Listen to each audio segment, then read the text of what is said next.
All sports, all plays. Yeah. All sports, all plays. All sports, all plays. 365, we making a plays. You talking the game, get you through the days. We're high in the court, the dime in the lane. Variety, topics, living the same. All presentation, sports information. In the airways, taking the nation. All sport, all plays, they working your faces. Grace at the field, so tie the laces. All sports, all plays.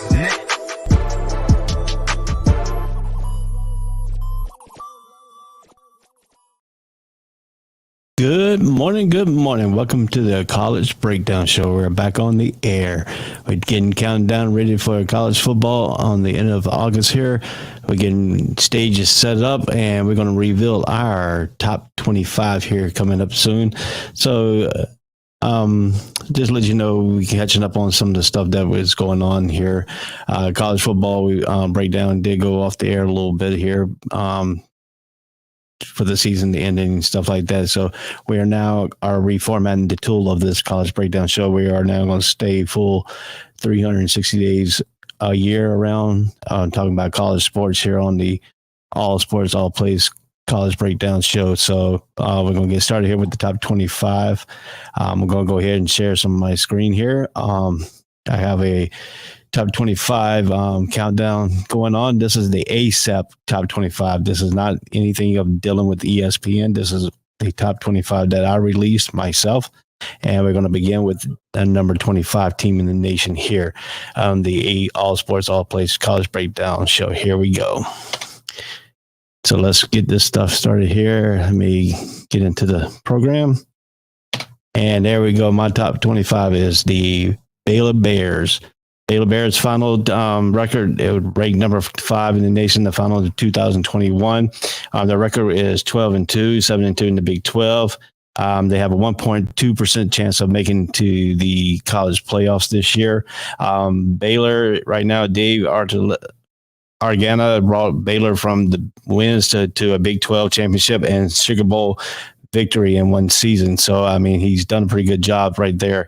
Showed that he had some success last year. Blake Sharpen, the 72% passer with 5 TDs and no picks last season, returns as quarterback. So the quarterback is going to be a little bit steady for him this year. Can he improve from what he did last year? 72% passer and with 5 touchdowns, no picks last season. It was a pretty good season for Baylor Bears, so I think the Baylor Bears right now are a good start with the barometer of the number 25 for my team here. Let's see here, the Big 12 to surrender fewer than 20 points per game and brings back most of their production. So most of the team's production is coming back for the Baylor Bears, and that's why I have them ranked at number 25. Let's move on to number 24. Number 24 is Mississippi State Bulldogs. They were unranked after the 2021 season. They were 7-6, 4-4 in the SEC. They have 1.3% chance of making to the college playoffs under my prediction. Right now, where they stand at, Mike Leach has pieces coming back on the offense that should be able to replicate the 2021 production, including quarterback Will Rogers, who passed for 4,700 yards and a pass for 36 TDs. And the defense was 4th overall in the SEC last season. Brings back 8 starters, but the schedule is a murder. MSU draws the Aggies, Auburn, Georgia, and Arkansas at home this fall and goes to Alabama. So, I mean, that's going to be a tough task with Mississippi State, but I have them ranked right now at my preseason at number 24. Moving on, number 23 is the Tennessee Volunteers. They finished unranked, but they had a remarkable season coming to the end. I understand the Ole Miss game and stuff like that, and fans really taunted their what they did last year. So I have some thing here. They unranked. They were 7-6 in the overall record, 4-4 in the SEC. They have a 1.4% chance of making the college playoffs under my prediction, where Tennessee, the Volunteers, have just over 1% chance to win the SEC East. 1% chance to win the SEC East.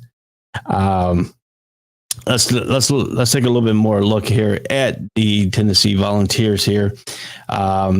the Volunteers have 1% chance of making the SEC, according to the FPI matrix, which is predict another 7 wins outing this fall. Tennessee returns quarterback Hendon Booker, officially the most efficient passer in the SEC a year ago, and he gets back to his receivers, Cedric Tillman, and a USC transfer in Brew McCoy. But the Volunteers' success depends on how well second-year coach Josh Heupel can fine-tune a secondary unit that will allow 34 points per game to the SEC teams in 2021. So that's the Tennessee Volunteers. I have them ranked at number 23. At number 22, I have the Pitt Panthers. You can see my number 22, 21, and 20 is going to be coming up here. I have the Pitt Panthers, who finished ranking of number 13, 11-3 in the ACC, 7-1 to make the college playoff. I have a 1.4% chance. And where Pitt is right now is Kenny Pickett is gone from the ACC championship squad. Who's going to replace Kenny Pickett? That will be USC starter Kendon Solavius. He was at 65% passer with 11 TDs and 8 picks last fall, but the absence of Jordan Addison cuts a huge hole in the Pitt's passing attack. The reigning Biletnikoff Award winner leads the college football with 17 touchdown catches last season, the ACC most since DeAndre Hopkins at 18 in 2012. Pitt has Gerard Wayne coming back and can push the ball on the ground behind Israel Akabaki, but they're no looking over the loss of the phenom Addison. So that's right there. The Pitt Panthers in the ACC is going to be interesting because they can start off slow, they can start off fast, they can finish fast and start off slow, but they got to watch what they're doing here because they sit in the coastal division. But I mean, there's still, you got to understand the ACC is, lackluster. The Atlantic, yes, everybody gonna believe the Atlantic is the toughest division in the ACC, with the Clemson and North Carolina State and Florida State regaining some of the traction from last year. Hopefully, the new the coach in this year at Florida State can get the program going back to where Florida State standard was under Bobby Bowden. So, and Jimbo Fisher. So this is going to be a little bit of a trick here for the Pittsburgh Panthers. North Carolina Tar Heels come in at number 21. They were unranked last year to 6-7, 3-5 in the ACC to make college playoffs. I have given a 1.5% chance. Where North Carolina is right now, the battle to replace Sam Howell is on between Drake May and Jacoby Criswell for the right to throw to some of the blue chips receiver and play behind an O-line, losing 4 starters. Gene Chizik is back on the defensive side as a defensive coordinator under Gene Chizik. North Carolina has a very opportunist defense. They played good when Gene Chizik was the defensive coordinator under Larry Fedora at North Carolina, and Matt Brown has brought him back at the defensive coordinator, and he's hoping to repeat some same improvements he brought to this unit last time he held the position. North Carolina has recruited well at the defensive line and linebacker, including 2022 5-star lineman Travis Shaw, and needs to cash in on the talent it is acquired to apply pressure up front and help out this young secondary. North Carolina has a young secondary, so that's going to be the questionable is the offensive line. Who's the quarterback going to replace Sam Howell? And how good is the secondary going to be for North Carolina? That's going to be the key. That's going to be the barometer. If they can hold all of this up, North Carolina could be right there at the end. But right now, North Carolina has some questions that they got to answer. So I have them at number 21. Oregon has now come in at number 20 in my poll. They final in 2021 ranking number 22. Record is 10-4, 7-2 in the Pac-12. They have a 1.6% chance on my prediction to get to the college playoffs. Whereas Oregon right now, the program's in transition. Sensabaugh has now left, gone to University of Miami Hurricanes. And now Oregon is coming off a 2021 season, which seems on the recipe of college football playoffs, and then came to the dominoes first, losing to Utah twice, losing coach Mario Cristobal, and then running back Travis Dye to USC. But the Ducks also gained a lot. Coach Dan Lanning who orchestrated Georgia's suffocating defense last year, inherits a linebacker Noel Swill and Auburn transfer quarterback Bo Nix, in addition to some athletic receivers. So, I mean, they're right there. They could be right back on the cusp, but right now I give them the 1.6% chance because we don't know how good Dan Lanning will be as a head coach. We know how good he was at Georgia as a defensive coordinator. Now he's the head man of a program, and we're going to see how he can turn that, see if he can turn that program back into what Oregon was, under Mario Cristobal last year, and then Chip Kelly when he was there. So see if they can turn them back into a juggernaut. Coming in at number 19 is the Wisconsin Badgers. Out of the Big Ten, they final 2021 ranking unranked record at 94. At 94. Let me see here. Excuse me.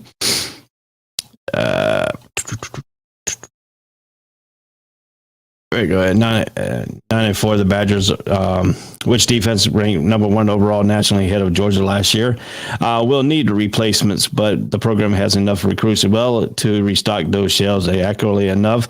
The question is whether quarterback Graham Mertz can finally prove he deserves the starting job, and any rebuilding project there will be depending on how well Wisconsin resupplies wide receivers. And good thing about Wisconsin gets a lead rusher, Brandon Allen, back. The youngster carried for 1,268 yards last season with 12 touchdowns, with his nearly 7 yards per carry average, and is the running back behind a line of solid Oaks. But, I mean, Wisconsin is going to come at you. They're going to smash Mount football at you. So that's what we're looking at there on the smash Mount football of Wisconsin. How will Wisconsin do? And that's going to determine on their defense if they can repeat with their defense last year, and quarterback Graham Mertz can improve himself as a starting quarterback, and then get some wide receivers that can help out. And that deadly play action pass could be really effective once you got the big running game going and they can move the wheel. Can they do that? That's going to be the question about Wisconsin here. And I have them ranked at number 19. Like I said, they are now a 1.7% chance of making to the college football playoffs out of the Big Ten. Coming in at number 18, I know most publication has them in the top 10, but I have them at number 18, Miami Hurricanes. Their record is 7-5, 5-3 in the ACC to make the college playoff. I give them a 1.8% chance. Where Miami is right now, as Mario Cristobal returned to his alma mater with a great coaching staff and a solid feature at quarterback is Tyler Van Dyke, who came on at the end of this right when North Carolina came in. He started peaking right about North Carolina game, but North Carolina did come back and win that game. And Tyler Van Dyke went on ahead and proved to Miami that they could, that he was the quarterback going forward after that North Carolina game. And so now can he continue that magic that he had, that he sprung up when he played North Carolina? But there's some work is to be done elsewhere, especially at wide receiver, which just lost most of its top production to the NFL. But there's a lot of youth promise here, especially secondary with the brains, a lot of speed and athleticism to the fore. And FPI gives the U, which was just 8 combined points for a perfect ACC record last fall, a 28% chance to win it in the division this season. And number 17 is the Penn State Nittany Lions. Out of the Big Ten, they finished 2021 unranked. They finished a record of 7-6, 4-5 in the Big Ten. To make college football, giving them 1.9% chance. Where Penn State is Sean Clifford is back after a 3,000-yard 21 TD outing in 2021. But there's a big hole to fill on the defense that was ranked 3rd in the Big Ten in points allowed. James Franklin also needs to create a strategy running ball after finishing second worst in the conference last season, and just lost Noah Cain to LSU. Watch out for the season-defining road trips to Auburn early and to Michigan in October. Ohio State comes to Happy Valley this fall. So that's a little bit of the thing about Penn State here we got to watch out for is, can they get a running game going? That's going to be a key there, because if they can get that running game going, there's going to be a lot of pressure on Sean Clifford this year. And can they handle that pressure?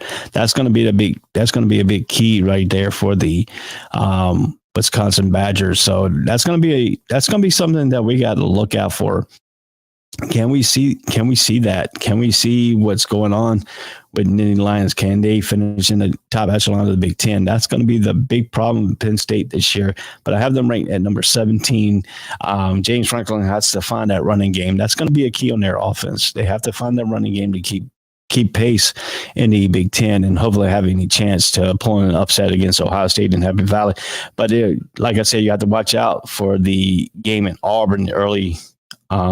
In the early trip to Auburn. That's going to be a key to there too. When you go to Auburn, you know how Auburn's stadium is. That crowd's electrifying in the SEC football.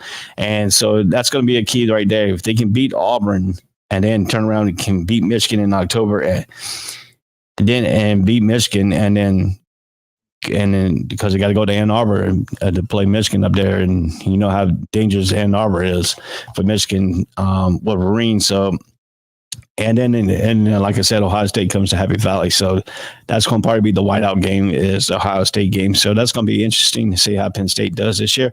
I have them ranked at number 17. My number 16 team is Oklahoma State Cowboys.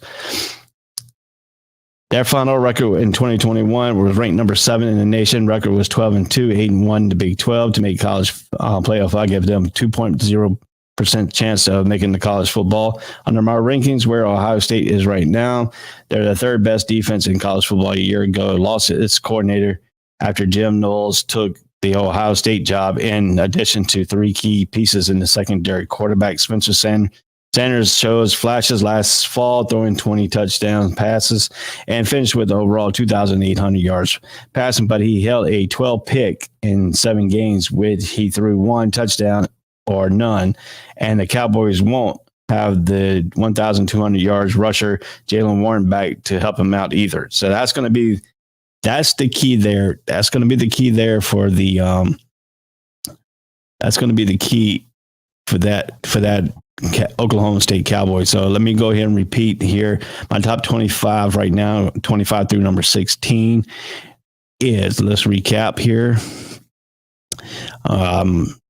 Baylor at number 25, number 24, Mississippi State, number 23, Tennessee Volunteers, number 22, Pittsburgh Panthers, number 21, North Carolina Tar Heels, at number 20, Oregon Ducks, and then number 19, Wisconsin Badgers, and number 18, Miami Hurricanes, number 17, Penn State Nittany Lions, and number 16, Oklahoma State Cowboys. That's my top. That's 25 through number 16. I'm going to reveal the 15 through number 10 next. And I'm sorry, number 10 through number 6 next. In a few minutes here, let's go. We're going to go ahead and take a break and come back, and we'll get ready for the remaining of my college football top 25 picks of the All Sports, All Plays College Breakdown. All sports, all plays. All sports, all plays. All sports, all plays. 365, we're making a plays. We're talking the game, get you through the days. We're high in the court, the dime in the lane. Variety, topics, living the same. All presentation, sports information. In the airways, taking the nation. All sport, all plays, they working your faces. Grace at the field, so tie the laces. All sports, all plays. All sports, all plays. Network. We on top of our game. All sports, all plays. All sports, all plays.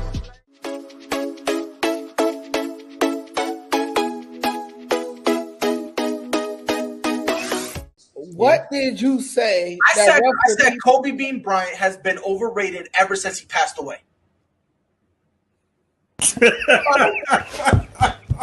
Now, I'd say they could lose about 4, but I don't see them losing 5. You know what I mean? All sports, all plays. All sports, all plays. All sports, all plays.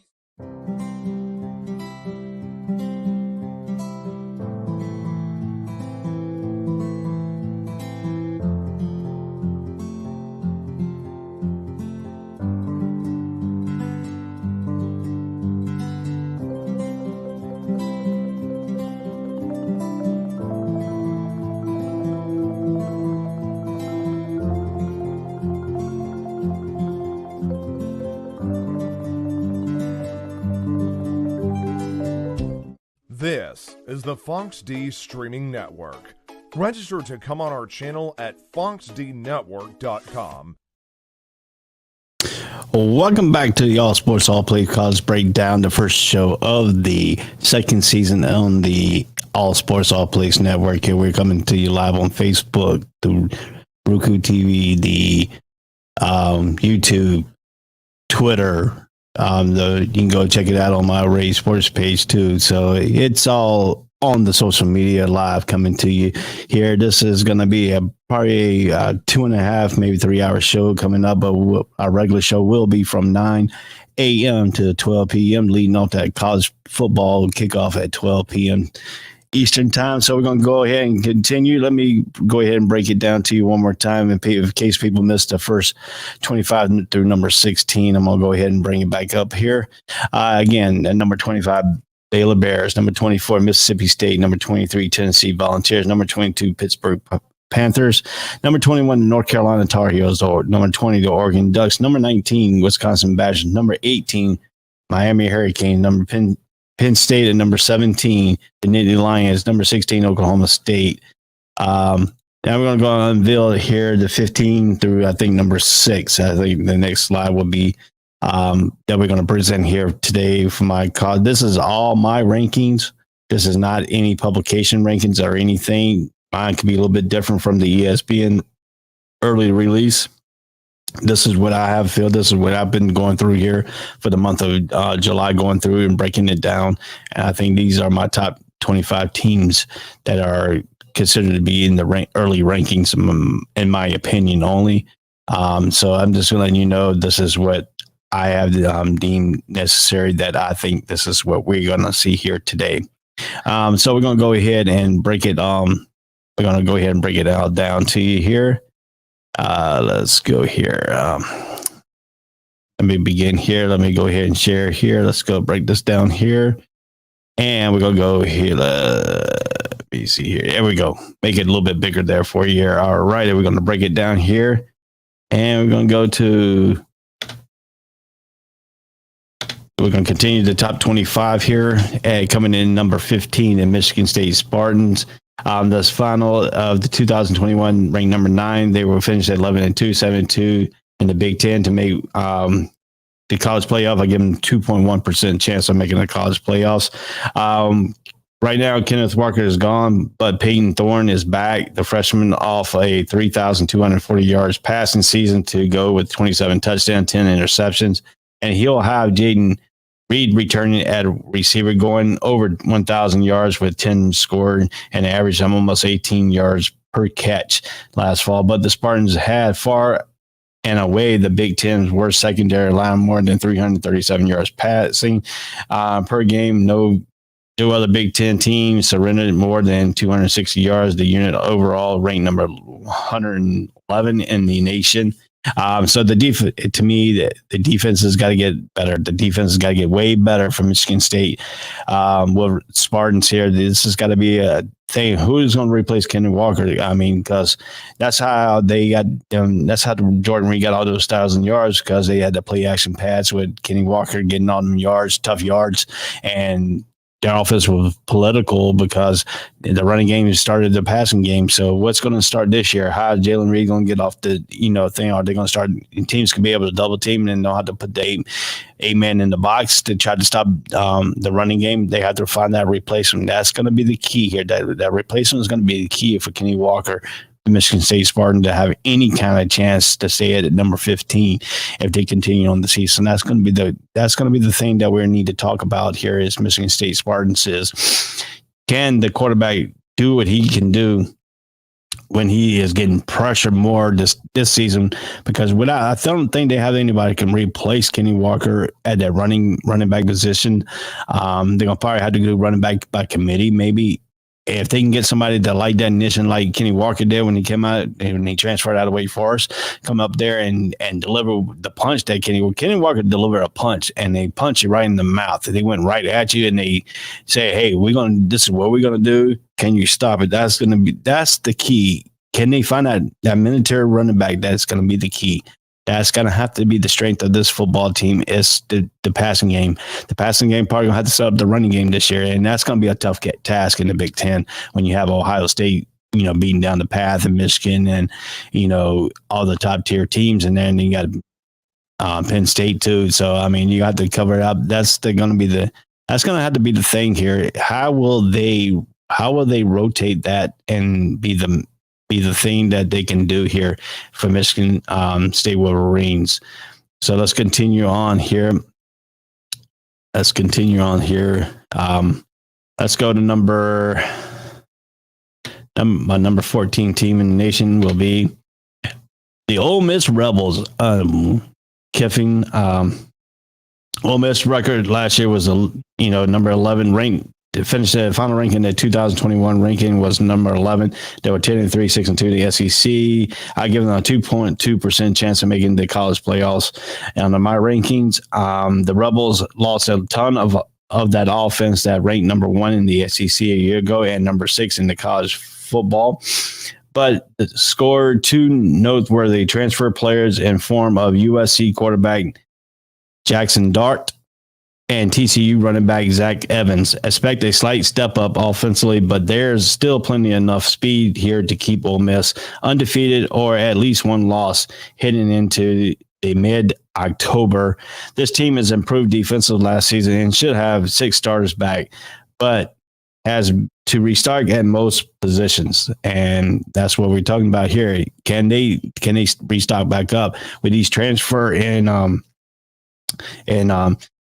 Jackson Dart and the TCU running back Zach Evans could be a step up the way they had last year at quarter. I mean, the quarterback was tremendous. He was good. He was good mobile. He was athletic, and can Jason Dart remimic that offense? Can that offense stay? Because I think Dart is more of a pocket passer than he is a person to get you out there and missing and stuff like that. So that's going to be the key for that. That's going to be the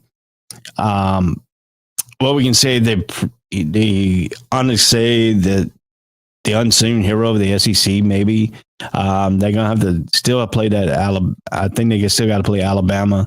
And that's going to be a barometer for them, and that tough SEC West division with Texas A&M and all that. So can they continue to pace up and continue to do what they can do, and hopefully they see if they can upset Alabama this year. And that's going to be a tough task. It's going to be a tough task in that SEC West, and if they're playing any of the top tier teams out of the SEC East in Florida or Georgia coming up. So that's going to be a test for Blaine Kiffin. I got them ranked at number 14. Let's go to number 13 here. Let me bring up number 13 here. And number 13 is the North Carolina State Wolfpack. I have a lot of stuff with I have a lot of stuff in North Carolina State here.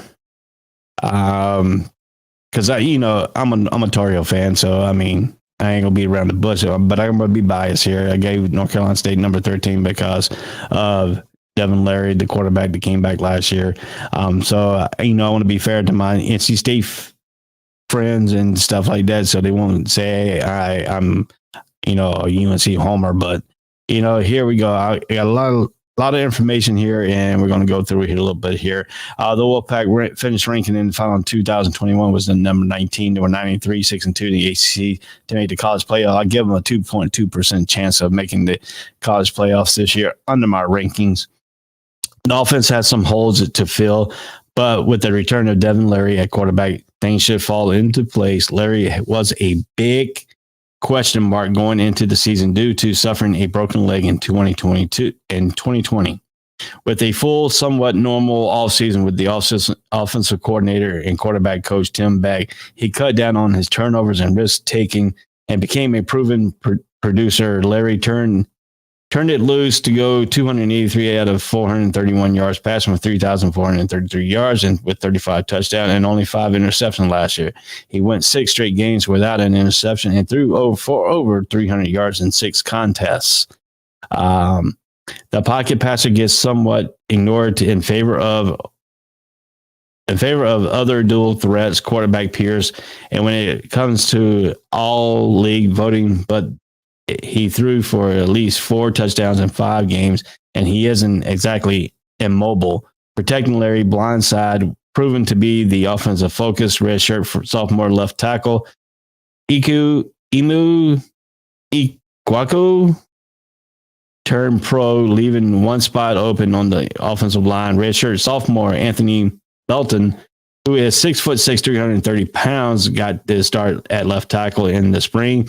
Senior Bryce Spees and sophomore Timothy McKay could be in the mix at left tackle, but also starting along the line at other positions. North Carolina State went through a rash of injuries with 6 positions affected. But the Pack allowed just 19.7 per game to finish second in the ACC, number 14 nationally. North Carolina State was a second in the ACC with 15 interceptions and finished in the top 31 nationally in the FBS in every major defensive category. But defensive coordinator Tony Gibson and his 3-3-5 scheme lost linebacker Pate Wilson and Isaiah Moore, nose tackle C.J. Clark, and defensive end Seven Jackson and nickel Tyler Baker Williams, and safety Curtis Fagan and Devon Bogan at a different points in the season. 5 players who started the season opener against UFC, University of South Florida, were out when the Wolfpack played North Carolina at season end. The good news is that Wilson and Moore returned to North Carolina State rather than pursue the NFL dreams. And part of that because of injury, Wilson's shoulder and surgery, and Moore's suffered an ACL tear. So, I mean, now we're going to see how healthy North Carolina State can really be in this format here. Can North Carolina State in that 3-3-5 scheme? Now you got teams who now, and Tony Gibson, who's got some views of that 3-3-5 scheme, and North Carolina State was effective in that scheme. You got to give them credit with due. Credit is due, stuff. So, I mean, they do with it. Devin Leary's gonna have a lot of pressure on him because you got national media attention here now.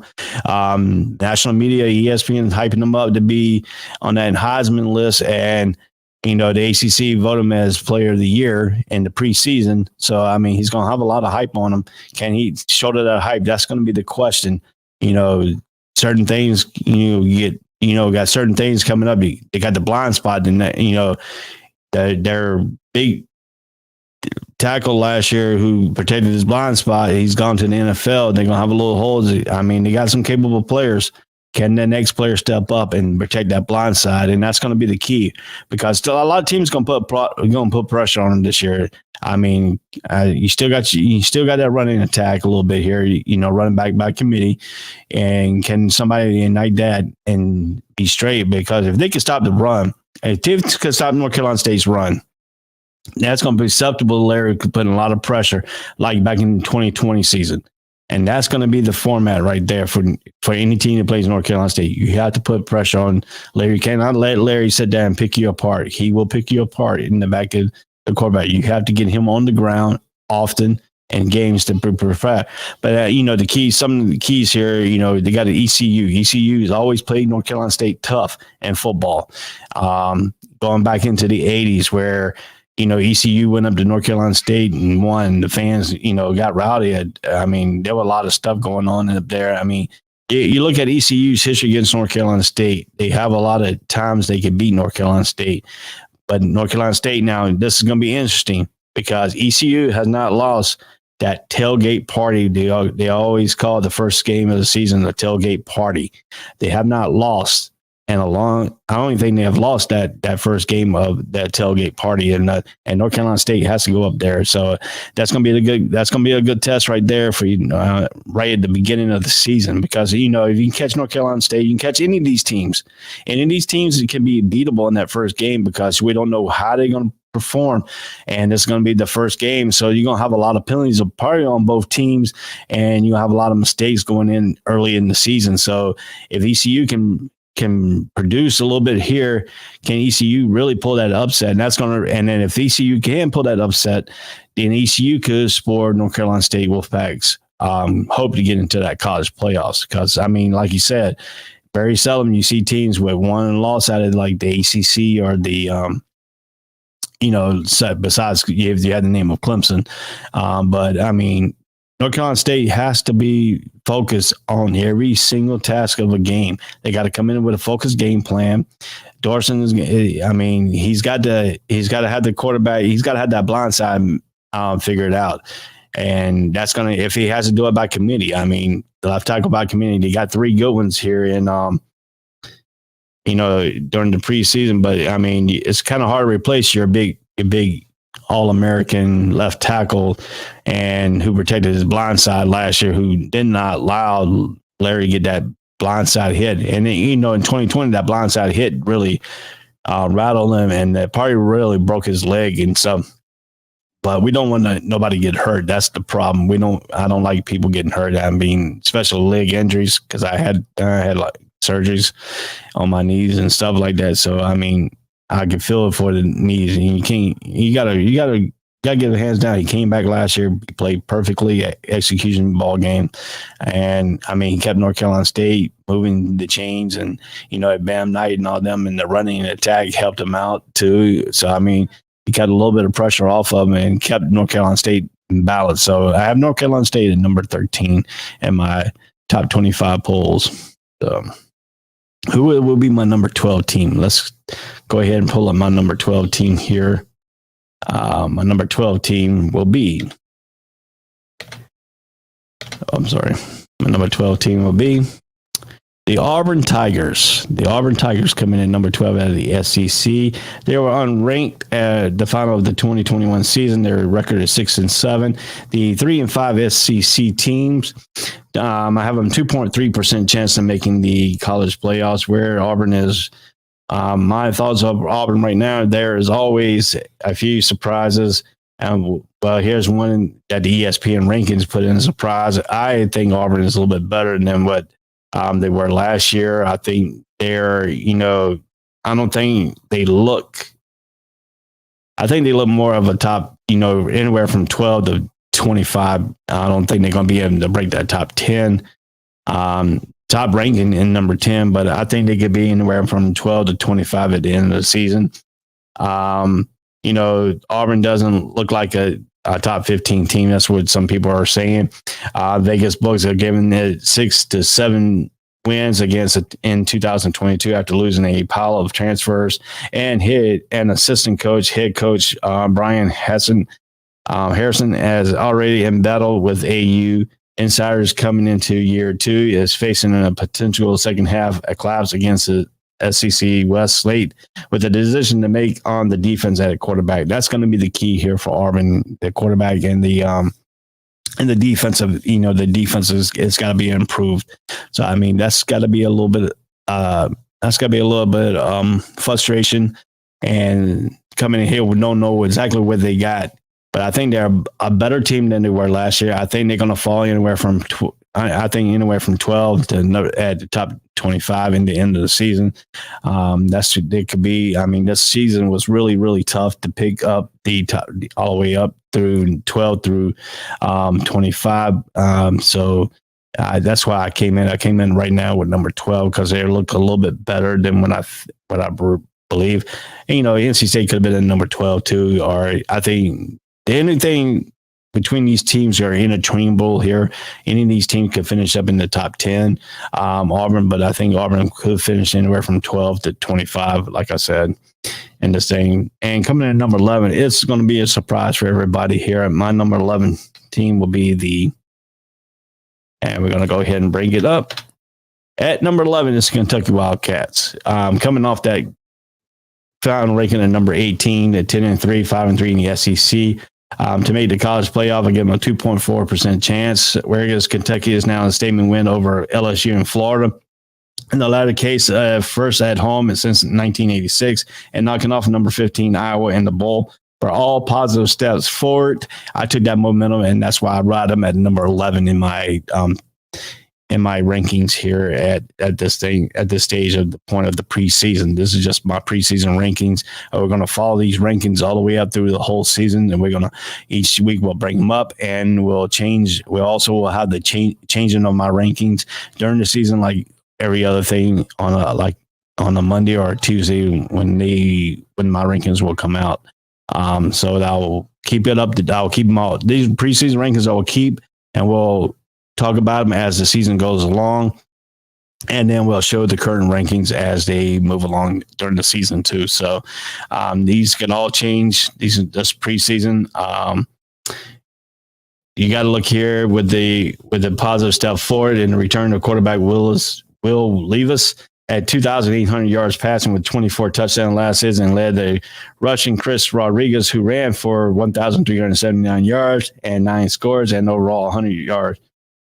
And over 100 yards in all but 3 games in 2021. But gone is Wayne Dillon Robinson at receiver, 3 offensive line starters, 6 defensive contributors, and a home tilt in November against Georgia could go a long way and sort out the SEC East race.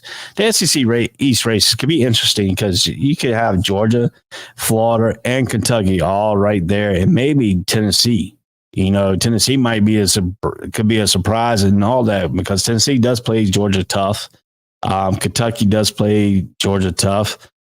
Florida plays Georgia tough. So, I mean, this is not going to be a cakewalk for Georgia in the SEC. I still believe it's going to be a 3-team race could be between Florida and Kentucky and Georgia.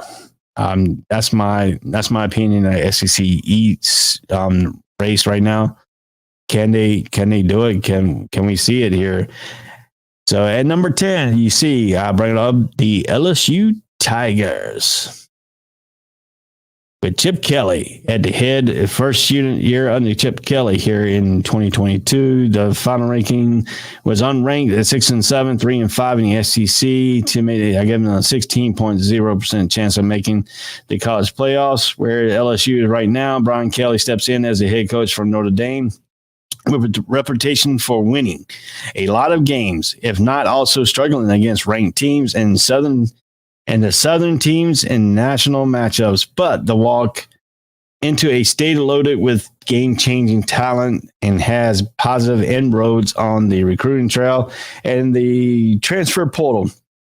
Kelly needs to rework LSU secondary and plug in 4 new offensive linemen to protect his quarterback, whoever that will be.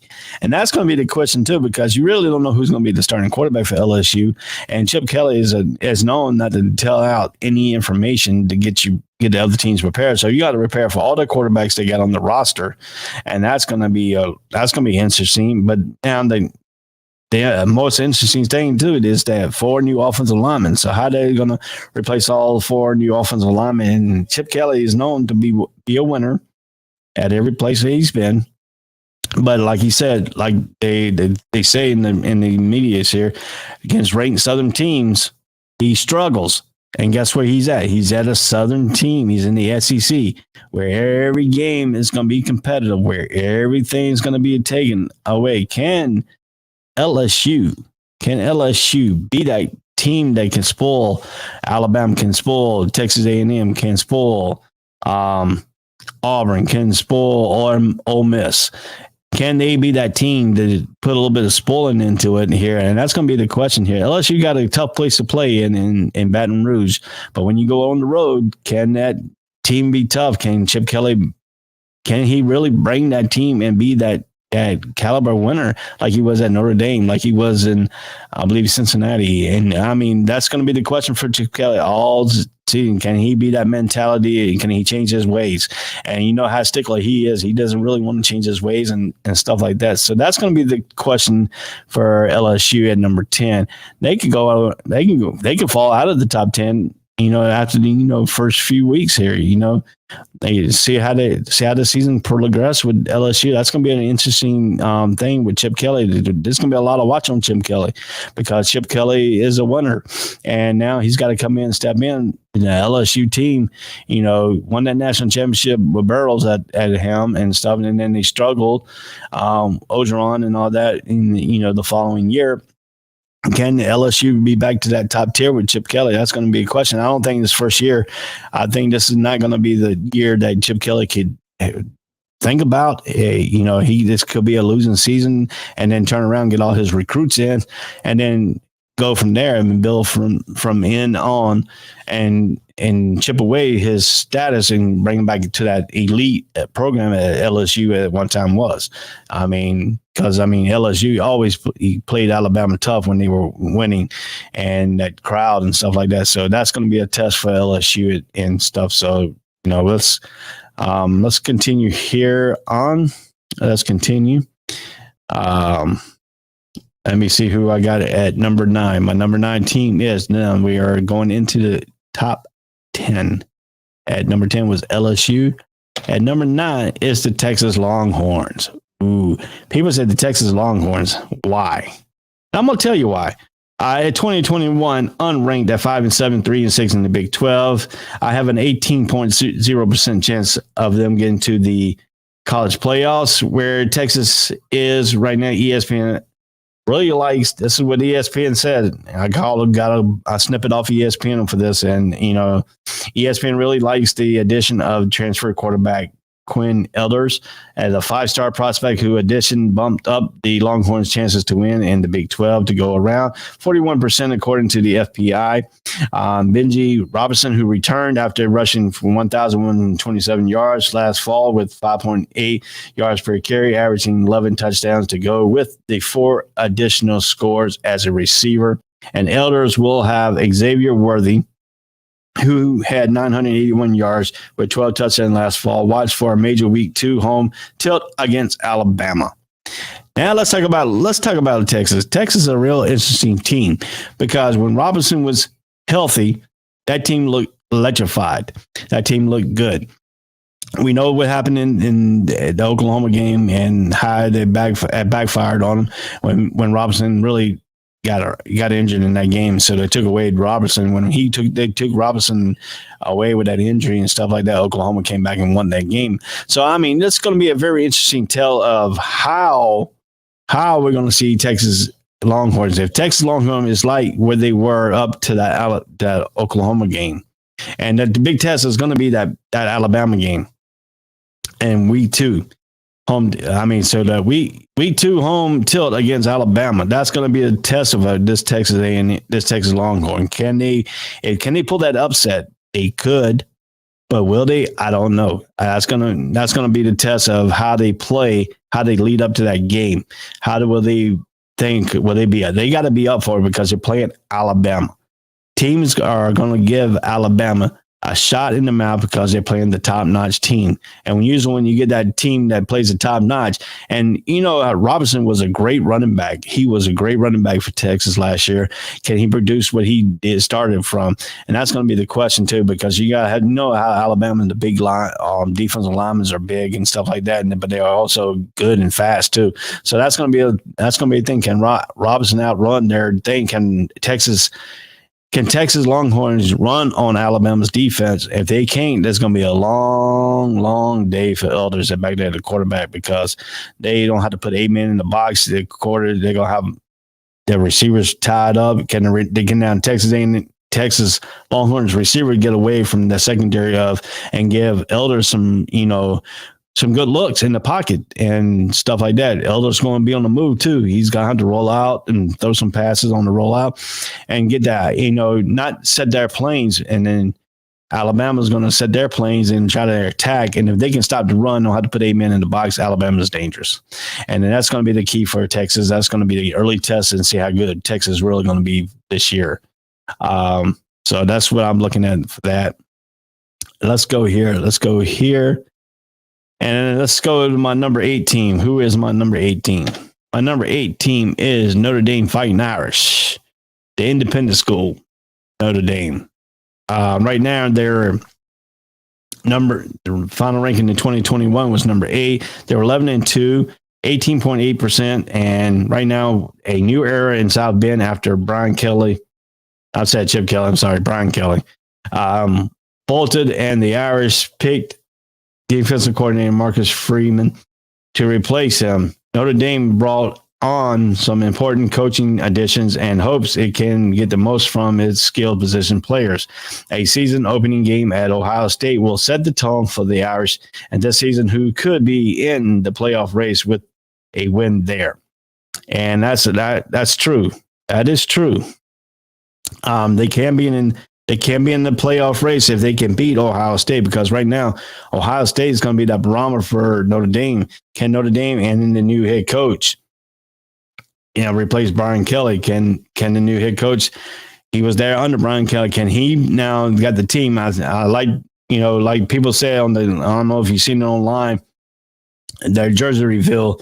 He was in there with the guys, and I think he's got a good camaraderie with his team. He's built that relationship. That relationship that we think that this can be good for him. So now the head coach is, it's new.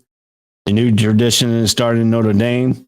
Can they beat Ohio State? That's going to be the key in a season opener game. What a season opener game. Notre Dame versus Ohio State. And that's going to be the barometer for Notre Dame and the season goes. If they lose that first game, would that start dealing in with Notre Dame, dealing them back into reality that they're performing there under Brian Kelly? Now they're going to have to go under this. And then if they start losing this is going to be a hot water on their new head coach. So I think this is going to be a good set. Notre Dame could fall out of the top 10 really early, could fall back to number 10 if they lose to Ohio State. This is going to be this could be a key here. If they can beat Ohio State, this could give them big momentum going on throughout the season. If they lose Ohio State, then they have to build the momentum back up again for them, and that could start spiraling the Notre Dame Fighting Irish fans too. So this is going to be a key for Notre Dame. Can they beat Ohio State the first game of the season? We're going to have to see. Let's go here to my number. Let's go here to my number 9 and my number 17. My number 17 will be the Texas A&M Aggies under Jimbo Fisher. The Aggies finished unranked. They finished 8-4, 4-4 in the SEC. They give them an 18.9% chance, where Texas A&M right now with Jimbo Fisher has recruited this program into college football playoffs contention, but it can still win or lose on any given Saturday. Last season was a proof of the Aggies, as the Aggies both beat number 1 Alabama, but still lost 4 other SEC West games, including at Ole Miss by 10 last November. A&M needs to cash in on the major recruiting gains and finally throw some elbows in the division. And that's going to be the key here. That's going to be the key for Jimbo Fisher. Can the recruiting class that he has recruited, has stocked up? He said that he could play against Alabama. He beat Alabama last year. Can he do it again this year? That's going to be the question for Jimbo Fisher. That's going to be the question for Texas A&M, because Texas A&M probably in every game all the way up through the West. Can they beat Ole Miss? Can they beat LSU? Can they beat Arkansas? Can they beat those teams? Then the question is, can they repeat what they did last year to beat Alabama? And that's going to be the key for Jimbo Fisher and this Texas A&M team to make the college playoff. They have to beat Alabama, and they have to win that SEC West over Alabama. And that's going to be the tail of the thing. Is too much pressure on too much pressure on this team and Jimbo Fisher to be looking far ahead to Alabama and then forget what they have to do to accomplish the steps to get to that Alabama game, to get to that game to overthrow Alabama. That's going to be the test. Can they beat the teams out of the East that they play? Can they beat the lower teams in the SEC West that they didn't, like Ole Miss, like LSU, like Auburn? Can they beat them? Arkansas is on the rise. Can they beat those teams and then lead themselves undefeated when they get to Alabama and dethrone Alabama and stay that undefeated? And Jimbo Fisher can go. I mean, what he did at Florida State is unbelievable. What he did when he won the national championship on Jameis Winston. Can he now bring that magic to Texas A&M this year to beat that overall barometer of that team? Can he be the team that we're looking at the end of the SEC West and be on top of Nick Saban? That's going to be the question. We know the off season between Nick Saban and Jimbo Fisher has not been very eye candy between the two, and Jimbo Fisher has not held back off of Nick Saban. So this is going to be the tale right here for Texas A&M. Can they beat the lower teams and stay undefeated, get all the way up to Alabama and beat Alabama for the second straight time In 2021, they beat them the first one. Can they beat them in 2022? That's going to be the question for Texas A&M fans. Can they demolish the teams below Alabama and get to that point where they are facing Alabama at an undefeated season, and then they beat Alabama and stay undefeated and then go into the SEC title game? That's going to be the key here for Jimbo Fisher, and that's going to be the key for the recruits, and that's going to be the key for the team going forward. They have to take care of the other teams below them to get to that point. But if they're looking ahead to that Alabama game, then they're going to be thrown by LSU. They could be unthrown by Auburn. They could be unthrown by Arkansas.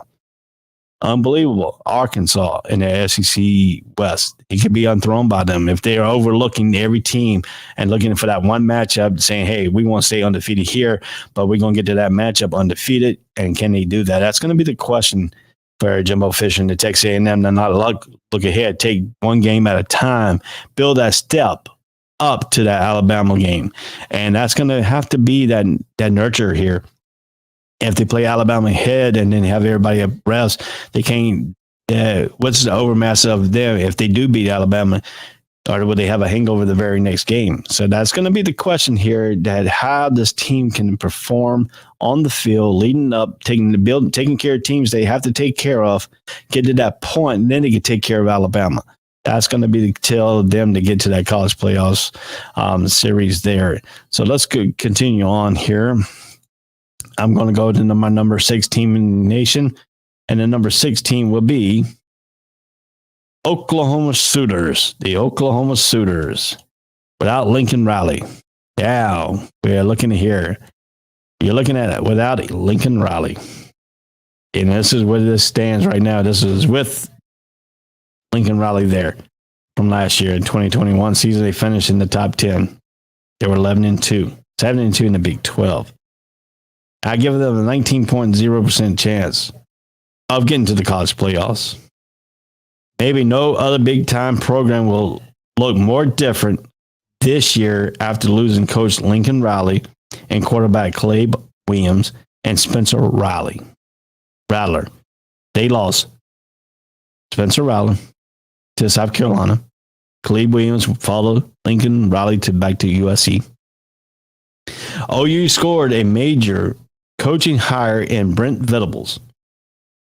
We know how good Brent Venables has been in every stop as a defensive coordinator. This is going to be his first time as a head coach back at the team that he coached with Stoops, and then he moved on to Clemson after that. So now the question is, we know how good Brent Venables is on defense. We know how good his defense is. That's going to be the question here. We're sure his defense will be among the nation's best. We know that on Brent Venables because he's a defensive mastermind. I think he's a top-notch defensive coordinator. And everywhere he has been, his defense has been in the top notch and has kept other teams at bay. Jeff Lebby is on as the offensive coordinator, and he gets quarterback Dylan Gabriel a transfer to orchestrate a top 10 offense at UCF.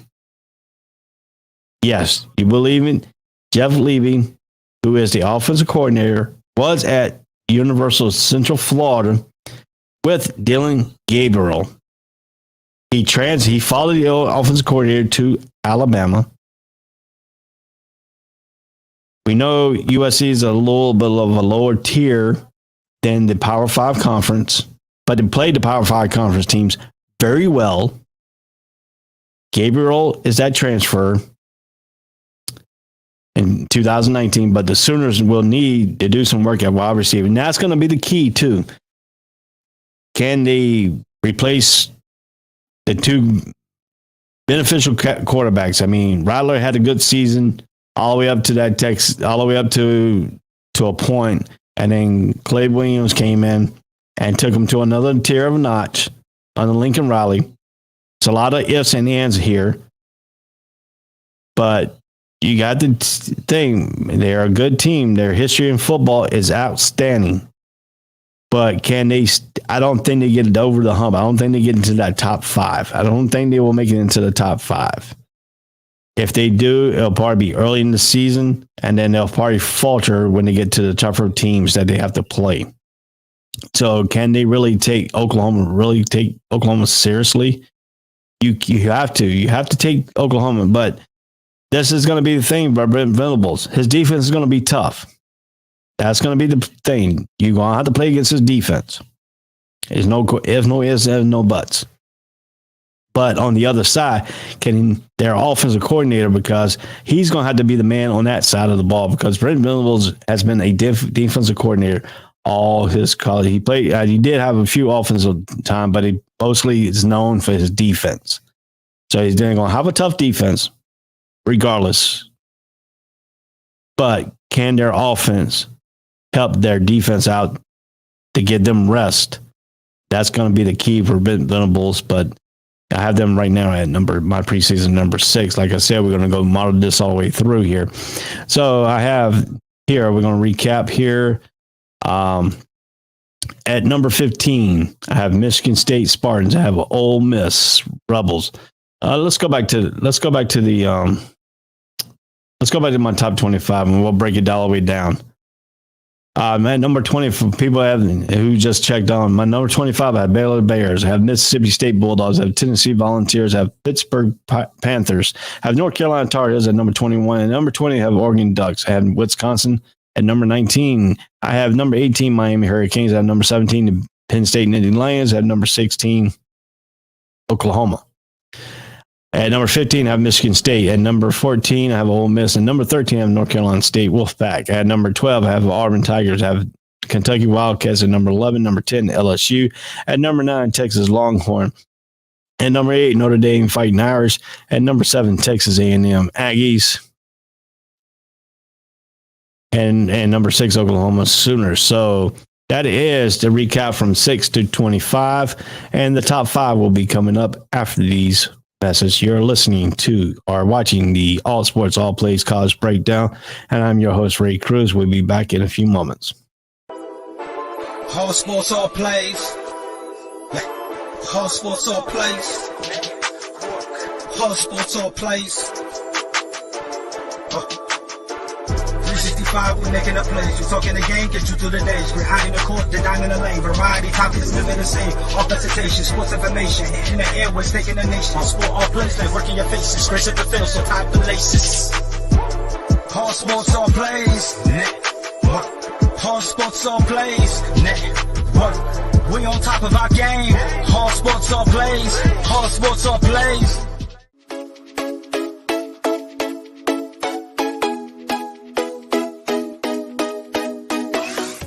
What did you say? I said Kobe Bean Bryant has been overrated ever since he passed away.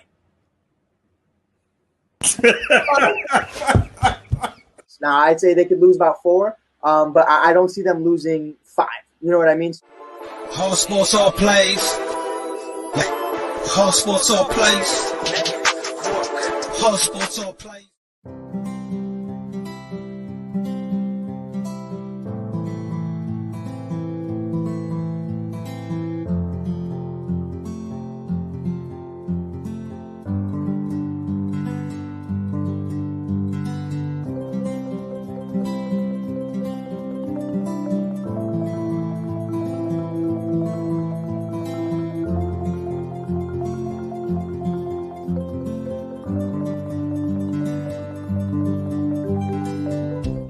This is the Fonx D Streaming Network. Register to come on our channel at fonxdnetwork.com. Welcome back to the College All Sports All Plays Network. How you doing, ladies and gentlemen?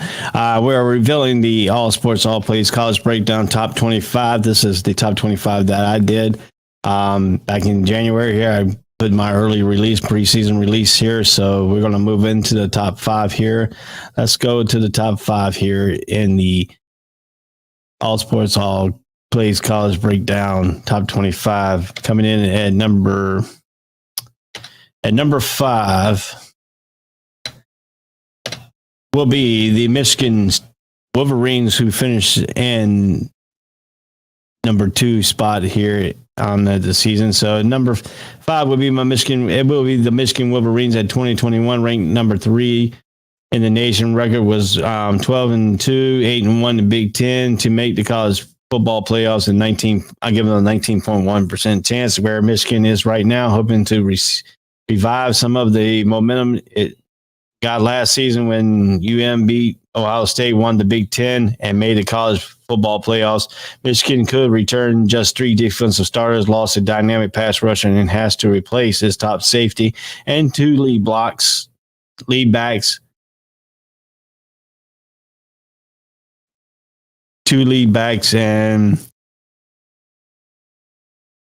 and replace his top safety back in McCurry and J.J. McCarthy at quarterback, and plenty of promise behind running back Blake Corum and Donovan Edwards and wide Andrew Anthony.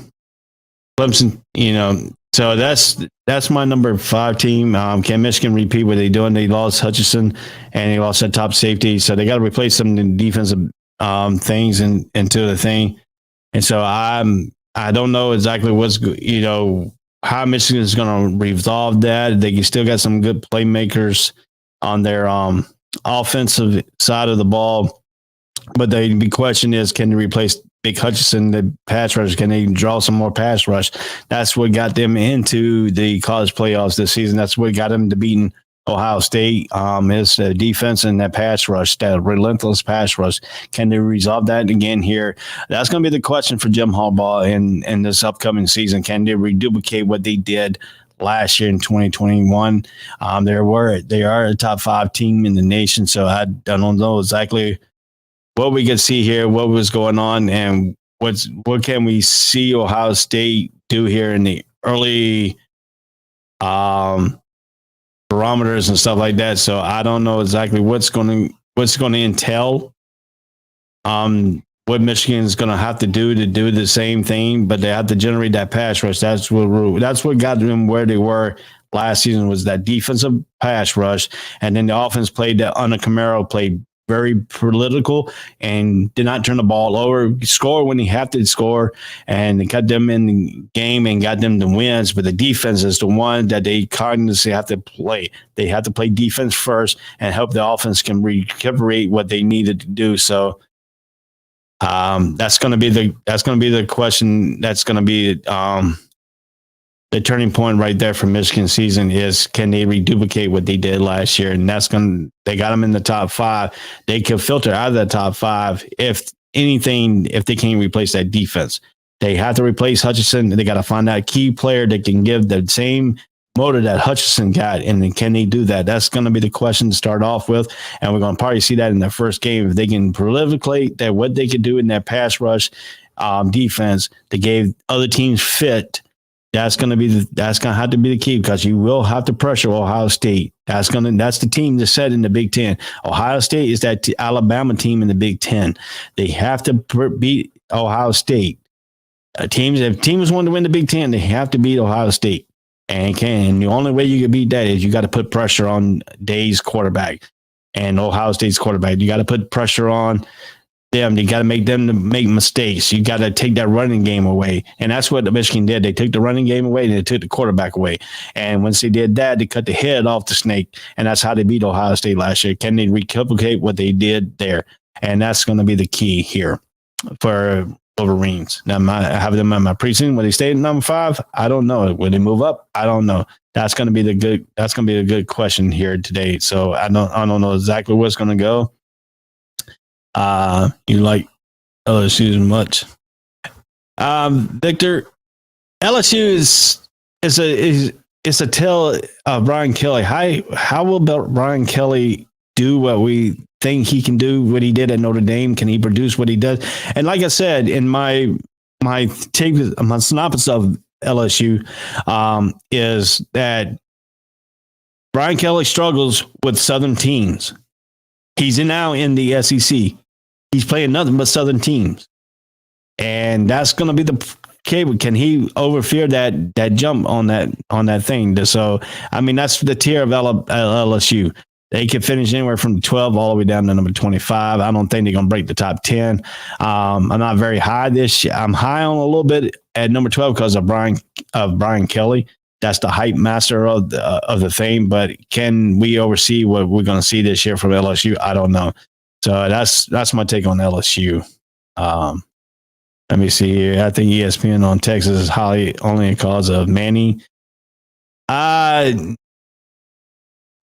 Maybe, but Manny is not there. So, I mean, I think Texas this year with Elders, and you got Robinson, who could be a hype master too, on the running back coming back if he can stay healthy all season long. He gave Texas one heck of a running game and gave Elders some time to make some play action passing and get that tag going. I don't think Texas is demanding hype or nothing like that, so I don't think that's what we're looking for there.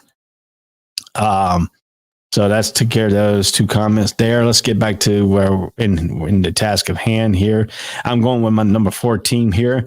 The number 4 team here is the Clemson Tigers. Will be back in the top 5 of the NCAA after missing here. Let's go a little bit here. So let's go here to my notes here. They finished number 14 in the 2021 ranking. They were 10-3. 6-2 in the ACC to make the college football playoffs at 5.4%. And where Clemson's only got 9 scoring against 10 picks from quarterback DJ Ugalaya. And last fall ranked second worst in the ACC in total offense while falling to a surplus of 27 points per game on average. Getting things right on this side of the ball should get the Tigers back in the top 10 nationally.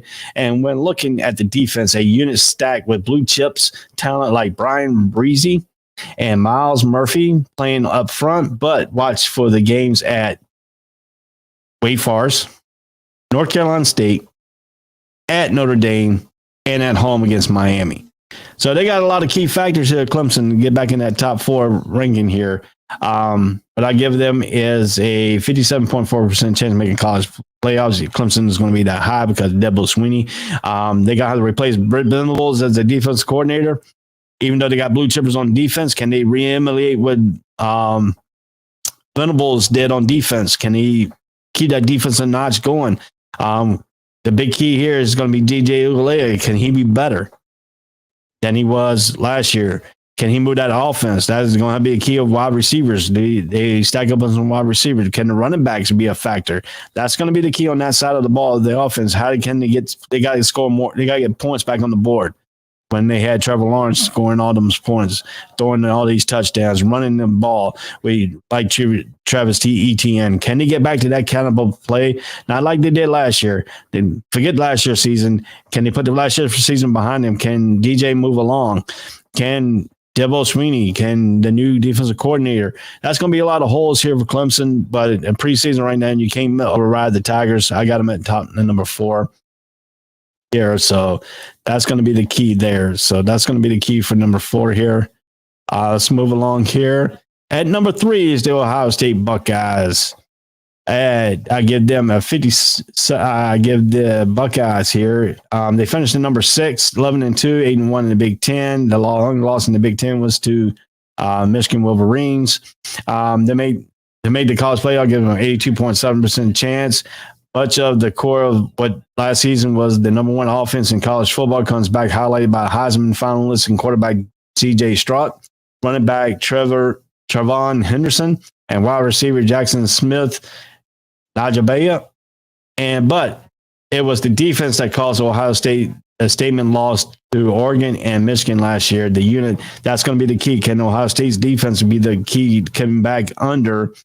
And, Michigan last year and on the final footing with Jim Knowles coming in after he coached the number 3 defense in America at Oklahoma State last fall, a group that also leads the nation in sacks. So now you got Jim Knowles, who's coming in on Day's staff at Ohio State. Can he now produce what the Oklahoma State Cowboys did and be sack masters on their defense. He's going to bring a thing, but he's got to get his recruits in there to play that defense. But Ohio State's always been stacked on some of the defensive line and some of the linebackers. Can their corners now step up too? So that's going to be the key for Ohio State is their defense. How's their defense going to stack up against Michigan? How's their defense going to stack up against Penn State? How's their defense going to stack up against Michigan State? How's their defense going to stack up against Iowa? Stuff like that on their schedule. We will see. They will probably be undefeated all the way up to the Michigan game, most likely. I think they're going to take care of Penn State. I think they're going to take care of Michigan State. But I think the Wolverines are probably going to be that battle test. Can they take care of the Wolverines? And like I said, what cost them the game against Oregon and Michigan was their defense.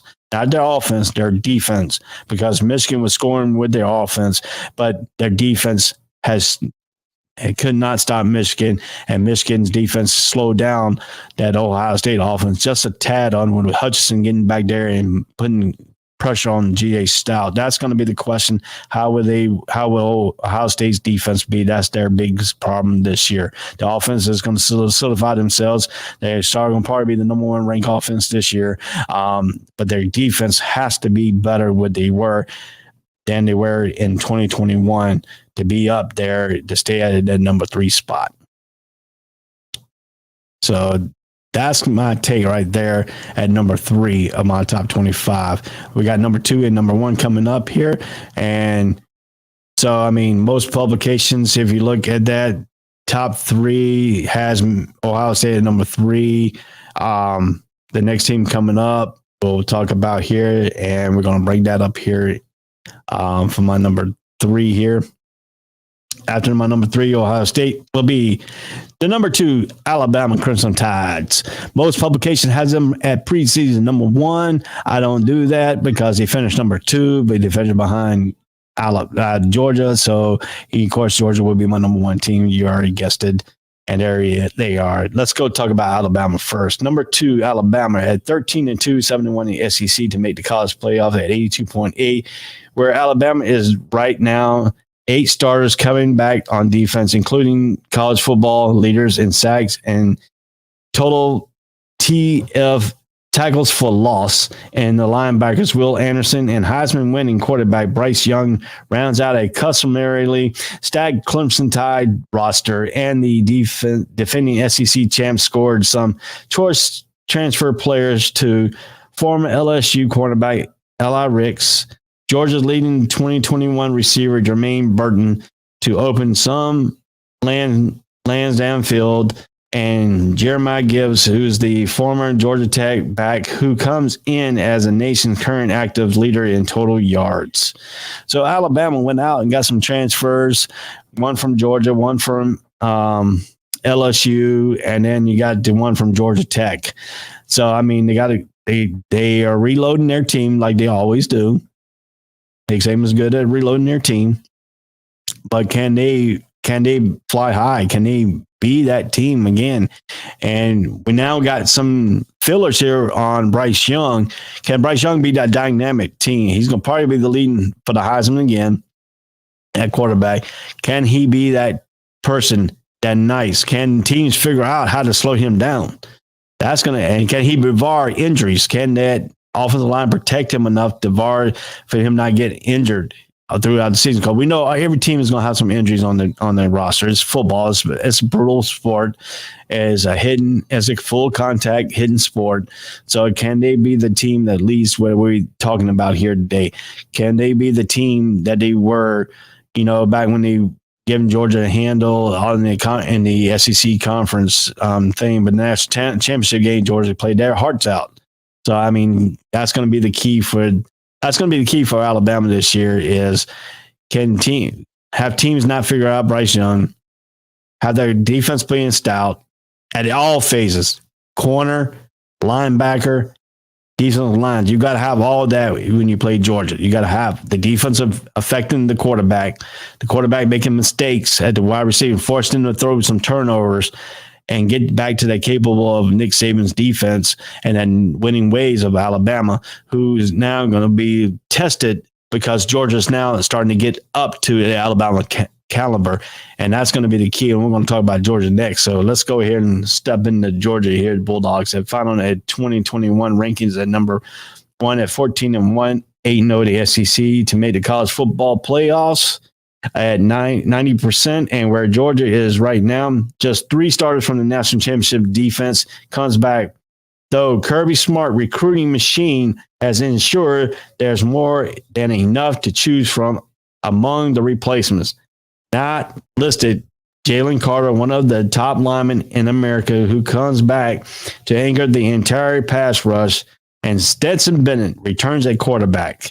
And armed with the likes of Brock Bowers, Darnell Washington, Aiken Gilberts on the receiving end, Georgia has talent edge just about everywhere, can generate pressure at the line like a few teams can, boost the perimeter speed that's hard to stop. So Georgia now, like we're talking about Georgia, what they did to Alabama in the national championship game is they put pressure on them. Their linebackers put pressure on them. Their defensive ends put pressure on them. They got faster in the corners and the secondary now. Alabama's not going to have the speed against Georgia no more on the secondary. Georgia can match up with you now. Match up with Alabama speed with their corners. The corners are fast. The linebackers are starting to be more of effective. There are interior linemen. They have speed everywhere on that field. Georgia's defense is fast. Now the question is, can Alabama focus on stopping them and slowing them down? Not where they won't play fast like they did, in the SEC championship game when they played Georgia. Not like they did in the NCAA in the college playoffs where Georgia won. Because they put pressure on Stetson Bennett in that first game in the championship, in the SEC championship. The second game, Stetson Bennett stood right there, took toe-to-toe with Alabama. He had the receivers to do it. He had defensive behind him, helping him out with fast speed and everything else. The sacks took Bryce Young, kept Bryce Young pretty much contained most of the game. That's going to be the thing here. So let me bring my boy on here, Dre Montez. How you doing, buddy? What's going on, my man? How you doing today? What's going on with your boss? Much. How's your vacation going? Oh man, this is it. This is it, man. We're back at it Monday, man. Thanks for asking. How you been? Yeah, I've been good, man. Got my 100% VA disability. I'm good. Life is good now. Oh, you chilling now, huh? Yeah, I'm chilling. I've been playing Uber driver. How you like it? It's good. It's got its perks. Makes you tired. You don't want to drive no more. That's all I deal with is Uber drivers and Lyft drivers, and I've been in probably 4 Teslas. 4? I get what the sensation is on those vehicles, man. I really do. I get but the problem is you gotta be a millionaire, almost a millionaire to get the Teslas now. Electric cars are going up to 65 to 100 over 100,000 now. It's crazy. What 5 years ago, it was 10,000 people had an electric vehicle. Yeah, now you can't get them. It's insane, man. It's insane. But the kid told me he pays $469 a week through Uber to rent his Tesla. He might see which city is this? I mean, Here in St. Louis. Well, in Jacksonville, you can't do that because you don't even make. I make for 12 hours. I make about $220. What? Yeah, for 12 hours here in Jacksonville. His kids say he pulls down over $1,000 a week, and he only works 40 hours after they take. Yeah, I can pull down. The most I made here in Jacksonville is $1,300 a week. That's the max. That's if I go out 12 hours a day, 7 days a week. Wow. But what kind of schedule you got? Just Monday through Friday? Well, I do some Saturdays and a little bit of Sundays. It depends on if I want the bonus or not. Okay. Depends on how big the bonus is too. So I bet you get some good content in that car. Here in Jacksonville, you got all kinds of crazy people. St. Louis is that, but I think it's everywhere, man. I mean, when it all first started, people were making those videos and going viral and this and that. But the genuine conversations, though, even the ones I hear my Uber driver having on the phone with his girlfriend, mom, or kid, it's hilarious to me that people are doing this at work. You know, there's somebody in the car with you. I mean, it's just okay. Yeah, I get in trouble when I get home because every time my wife calls, I hang up. I don't answer when I got a customer in the car. Right. Then I call her back after I drop the customer off. You know, I don't want to hear my conversation with my wife. Right. That's private. You know, but back there, man, you hear all that conversation with everybody. You hear it all, man. So, I mean, you know. So I just got finished doing the top 25. Let me go here, see if you can see it here. Let me see. I don't know if you can be able to see it, but I'll put it big here. Let me go back up. Here. All right, these are the 25 through 16 picks. Okay. So out of those 25 to 16 picks, do you think which one's going to do any moving up, or who's going to drop out?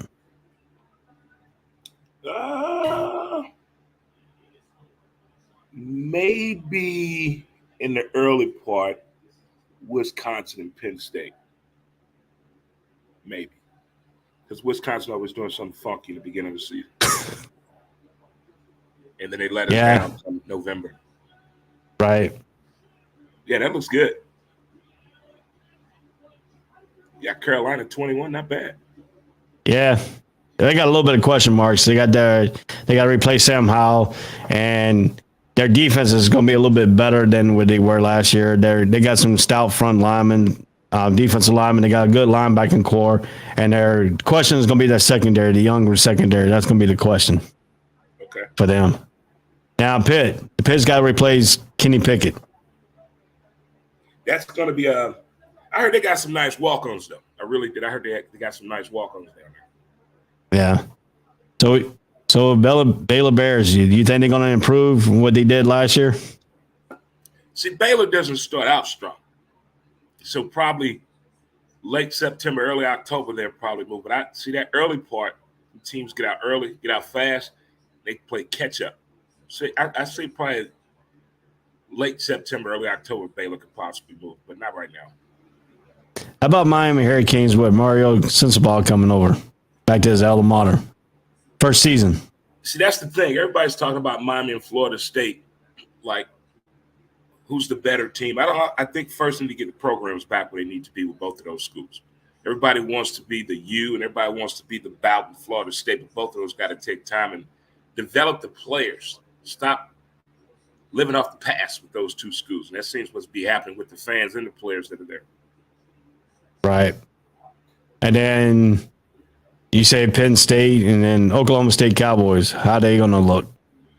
Okay, State, man. Again, early part of the season, I think that's right for them. I think it'll be a lot of rumblings happening in September, early part of October with them as well.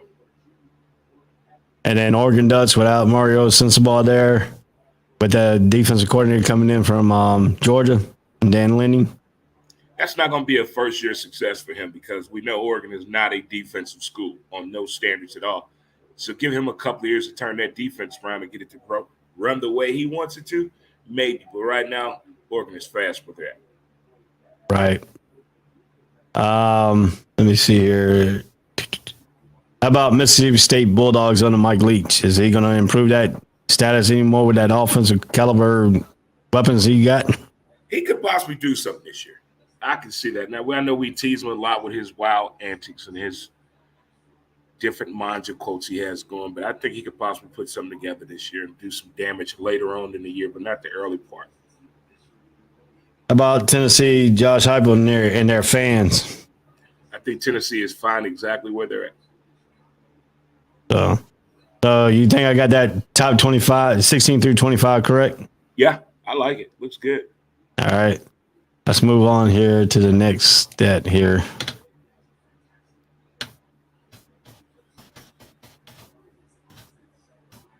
Out of the 6 through 15, what do you think, man?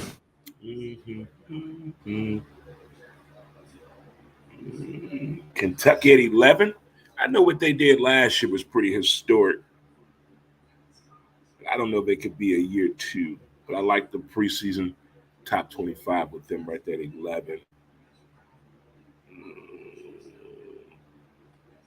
I like that Oklahoma and Texas A&M. That's good. Notre Dame, okay. NC State Wolfpack, that's kind of high for them.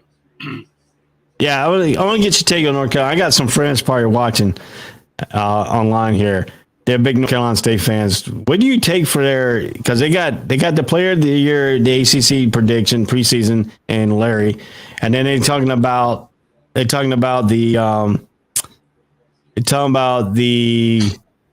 defensive. The left tackle. That's still going to be the hole on the offensive line because they lost an All-American left tackle to the NFL. They replaced him with 3 different type of left tackles. How did they protect his blind side? Because in 2020, Larry got hurt because of his blind side hits. I thought NC State had problems with the quarterbacking position as well. Well, Larry's back. Okay. Devin Larry, he's back. He's their All-American quarterback. He's supposed to be the equal of what North Carolina had in Sam Howell this year. That's Sam Howell supposed to have been last year, the Heisman hype and all that. They got this Heisman. ESPN's highly on him for the Heisman hype and the Heisman list. The O'Brien watch. They got him. The ACC voted him the Player of the Year, preseason Player of the Year. So he's got a lot of hype on him right now. Can North Carolina State and Durson handle that hype? That's the thing right there. That right there. Can they handle that? And with the expectations, how many wins is the expectations they over under on NC State this year? They went 11-2 last year. They finished at number 9. They were 7. No, I'm sorry, I'm reading the wrong. Let me get back to their stats real quick here. They were 6-2 in the ACC. They were 9-3 last year. They finished number 19 in the country last year. But there is a big hype around them because of the quarterback Larry. The 2 linebackers are coming back and Peyton Willis and Moore, who both were out last year in the injuries out of the last half of back to as well. No, the left tackle is left. He went to the NFL. The blind spot. Because 2020, remember in 2020, Larry broke his leg. Devin Larry broke his leg on a blindside hit from the left with the left tackle missing a block. Now the question is, they have 3 players who's trying to suit up that position right now to replace that All-American. They lost the All-American left tackle. So the blind side is going to be the weakest part. In 2020, a blindside hit broke Larry's leg because the left tackle missed that key 1 block. So that's the question. They're definitely going to attack whoever playing left tackle for sure if they rotating 1 to 3 players in that position. Yeah, so I mean, defensive coordinator or defensive captain picks up on that, they're going to have a field day right there. And then if they can get pressure on them, that's going to affect his throws out to Drake Thomas, to the wide receivers. He can throw a lot of interceptions. But the key here is that left tackle position, and then on the defensive side, can their defensive line get enough pressure on the opposite team and what they're doing and trying to disrupt? See, schools like NC State, I think they do have those motivational scenarios that happen that can catapult them the entire season. And I think that's what happened last year. I think they had a pivotal game or a matchup. They did really well, and they used that the entire season. Now, if they can do that to start the year out with, they can possibly do a little bit better up there in Raleigh. Right, you got to look at it too. The first game of the season was against East Carolina. East Carolina has never lost what they call a tailgate party at the beginning of the season. Them Pirates, right? Yep. Mm-hmm. Party and six. but the history between North Carolina State and ECU has not been pretty. Not at all. I mean, the fans, if you listen to some of the fans back in the 80s, when ECU upset at North Carolina State fans were getting stabbed. Everybody else was getting stabbed, beat up outside, and there were big fights after that big thing. Yeah. They even had I think it was somebody got murdered back in the 80s. goodness, man, of a football game. Yeah, over a football game at the Raleigh Fairgrounds. Like where Carly-Fielding State. See, the problem is North Carolina State plays their football games at Carly-Fielding Stadium, which is located at the state fairgrounds. Right. You are right on that. You are definitely. They're not on the campus. The campus is downtown. Campus is about 15, 20 minutes away.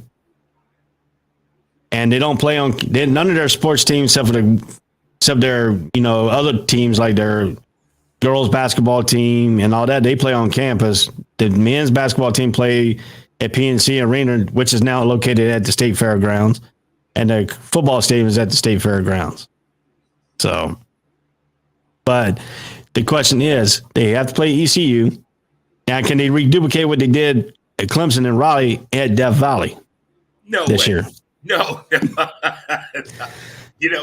That was one of those games, later on in the day on Saturday or early Sunday, everybody was having that conversation about NC State did what?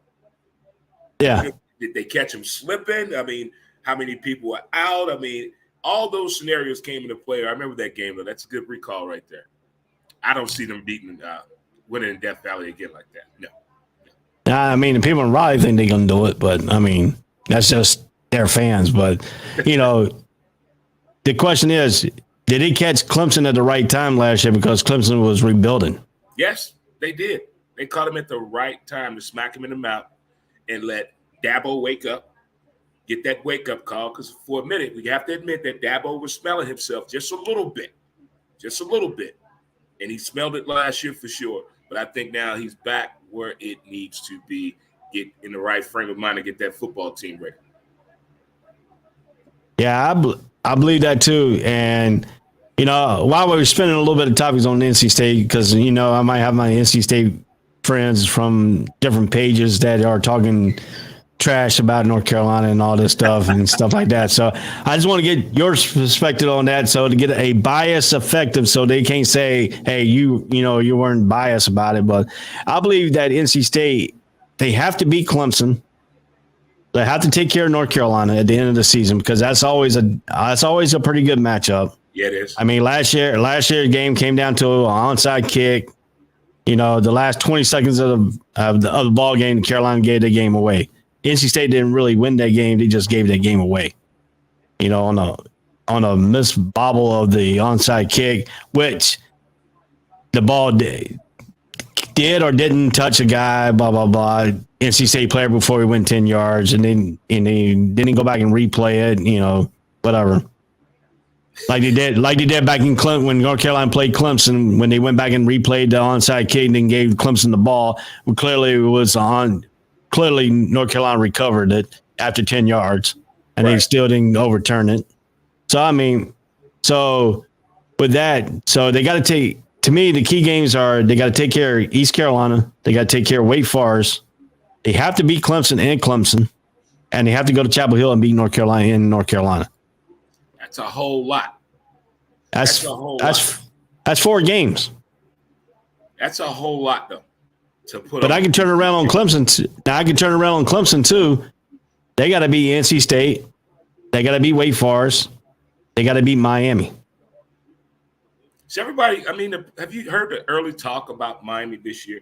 For some reason, a lot of people thinking of Miami is going to be, this is the year. I've seen a couple of articles about them, a couple of different shows. I've been watching that Stadium show a lot lately, and they've been talking about a lot about Miami. Is there something going on in Miami I don't know about? I don't know. The hype is ESPN has them at number 9 on their preseason too early poll. I put them at number 18. I think I put them at number. Yeah, you had them 18. Yeah, number 18. I don't think the hype is big on Miami to myself, because first he's got to prove himself. Right. I don't see what first year coach has got to prove himself. He has to come in. They have to come in and prove themselves. So I mean, I don't understand. That's the thing I don't understand here, is because that, why a first year coach, because he's come back to his alma mater, to get the hype that he gets.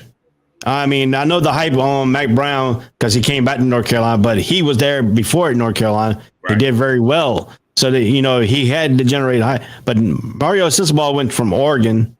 Now he's come back to his alma mater. But we know the turmoil. They only have Van Dyke as quarterback that came on right at the North Carolina game. That's when he started coming on. Then he did good the rest of the season, even though they lost the North Carolina game at the end. But he was doing his thing. But the problem is he kept doing this thing at the end. Now he's got to come up new season here. Is he going to be the right piece for Mario Cristobal? That's the thing. They've been trying to figure out with Miami the past few years. I say the past 5 years. They've been trying to find the right pieces.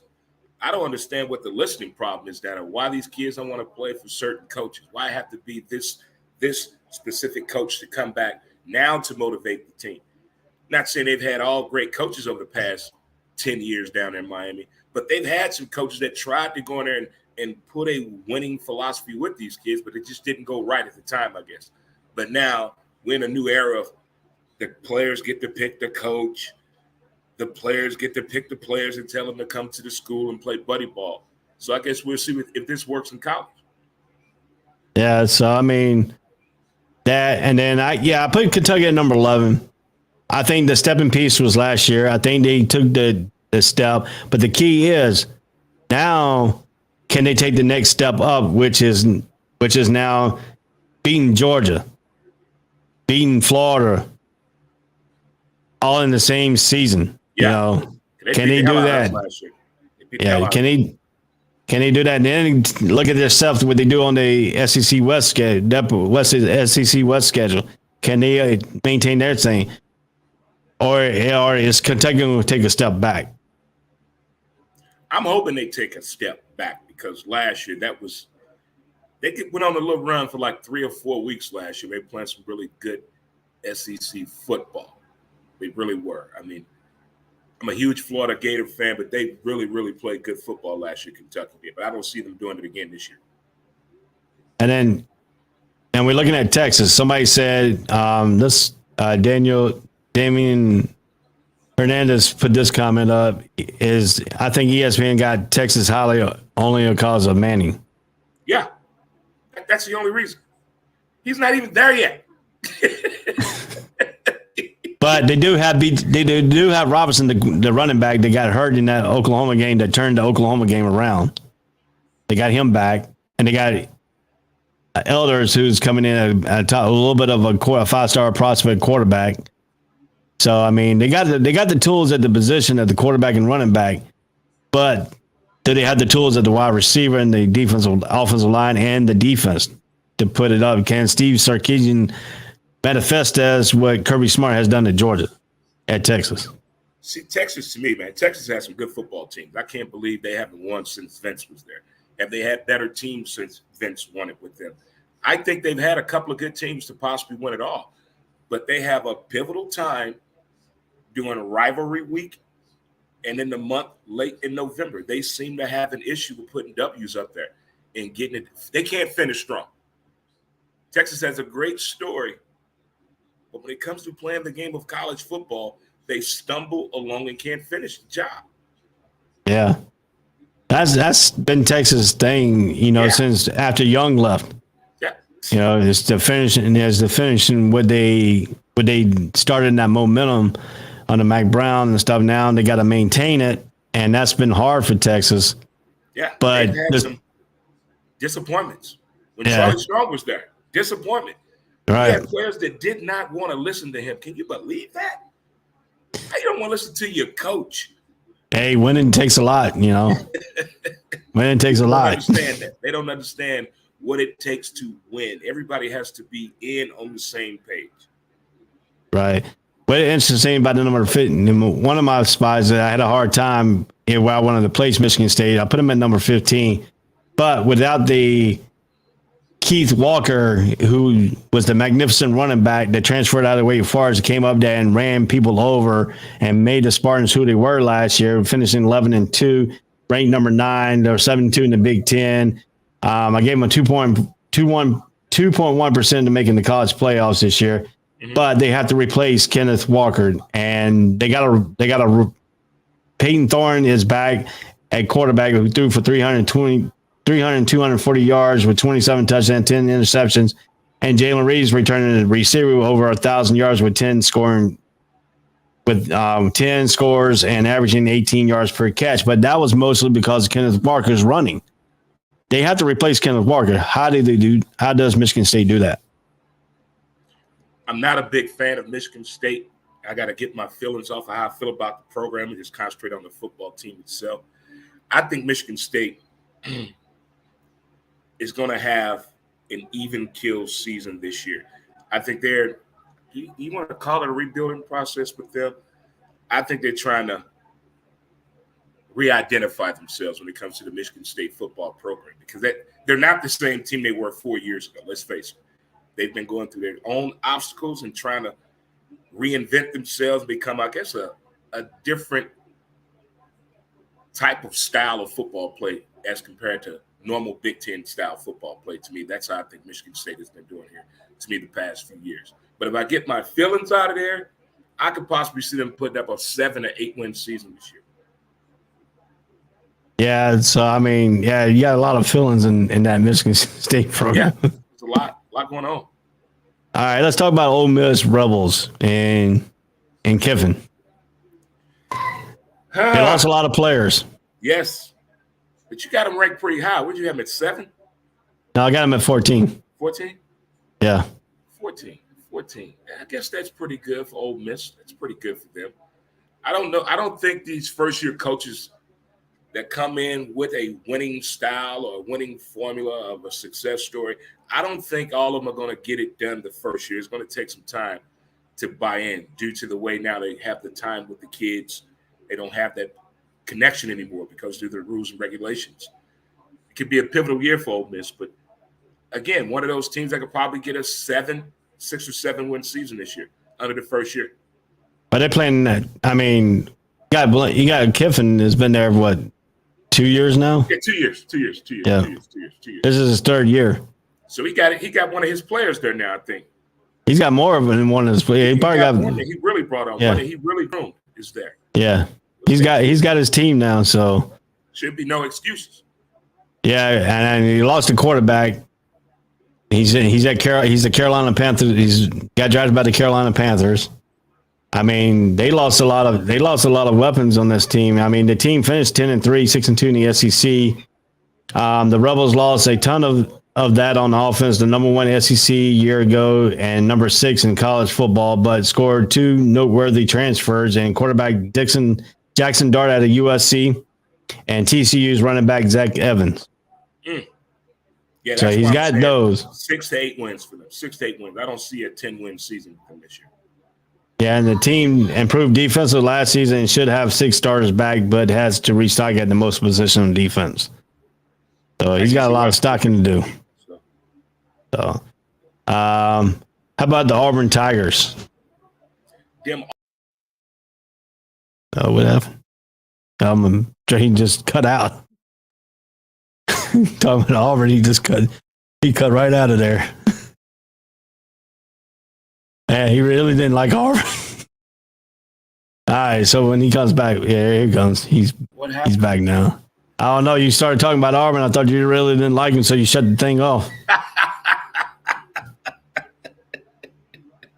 No, I said it went blank and said something went wrong.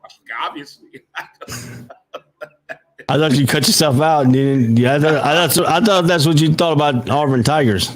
You just cut yourself completely out. I like Auburn. Don't get me wrong. How did they finish last year? Auburn finished. Let me get to my notes here. Auburn finished 6-7. They were unranked. They were 3-5 in the SEC. So now Vegas got them 6 to 7 wins in 2022. I could see that 6 to 7 wins. They haven't done anything to jump off the paper in a long time. I mean, let's face it.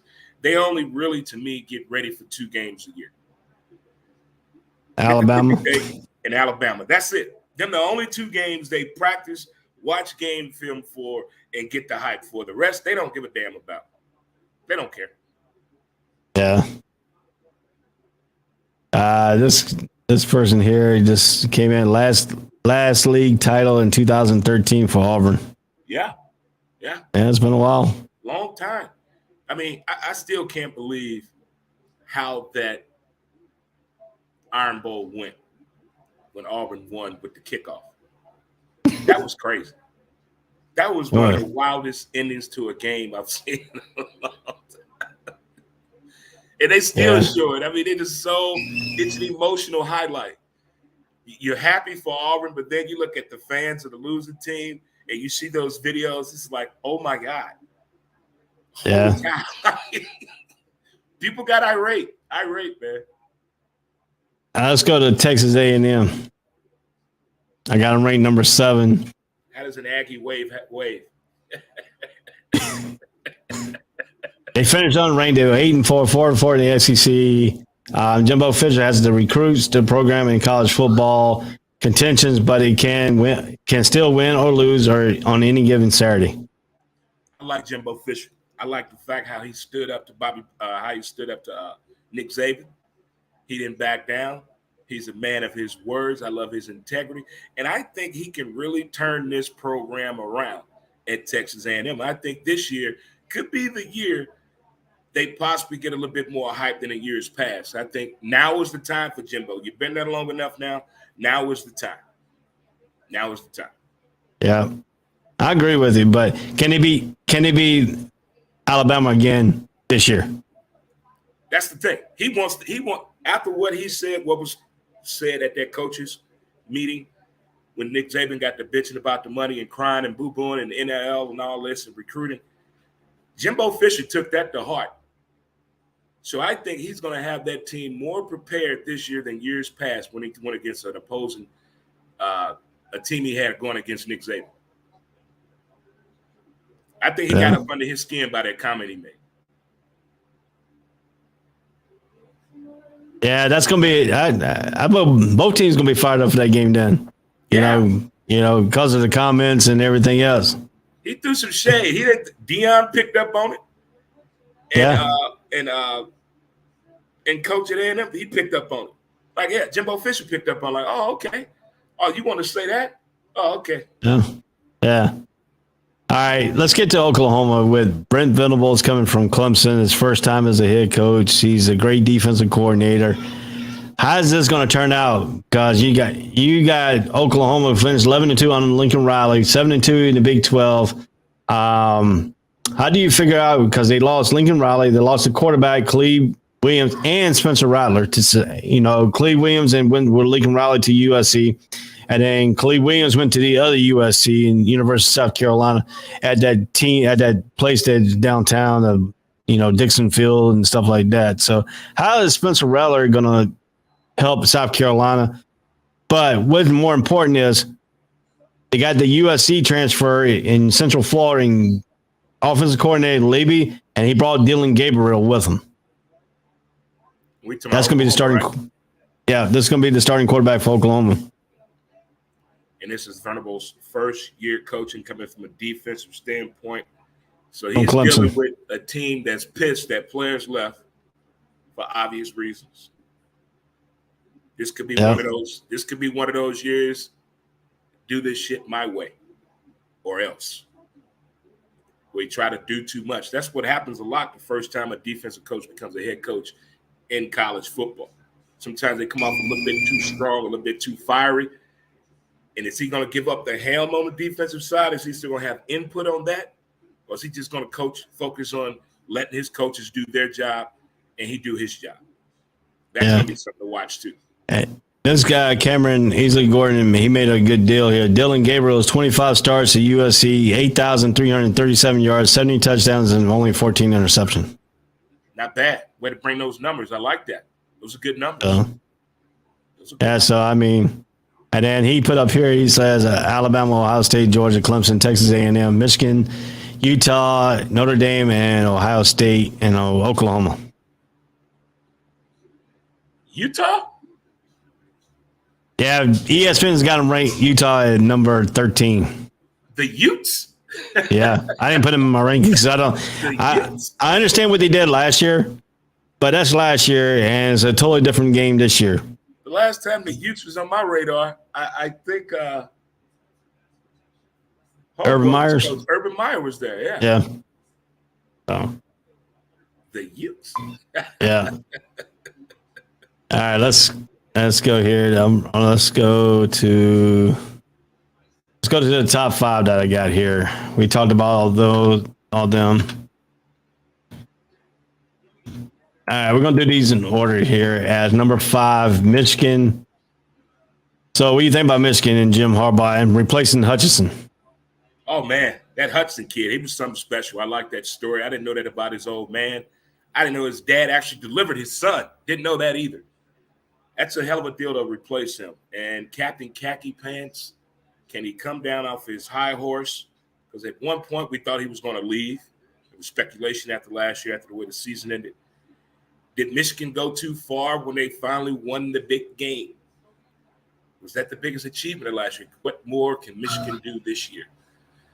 Go undefeated. That could be something. That could be something to do. But again, it's always been about Captain Khaki Pants to me. He could have a good season, but if he tries to do too much, and I do believe it's him and not the players trying to do too much, but if he just use the talent that he has, this could be another special year for Michigan.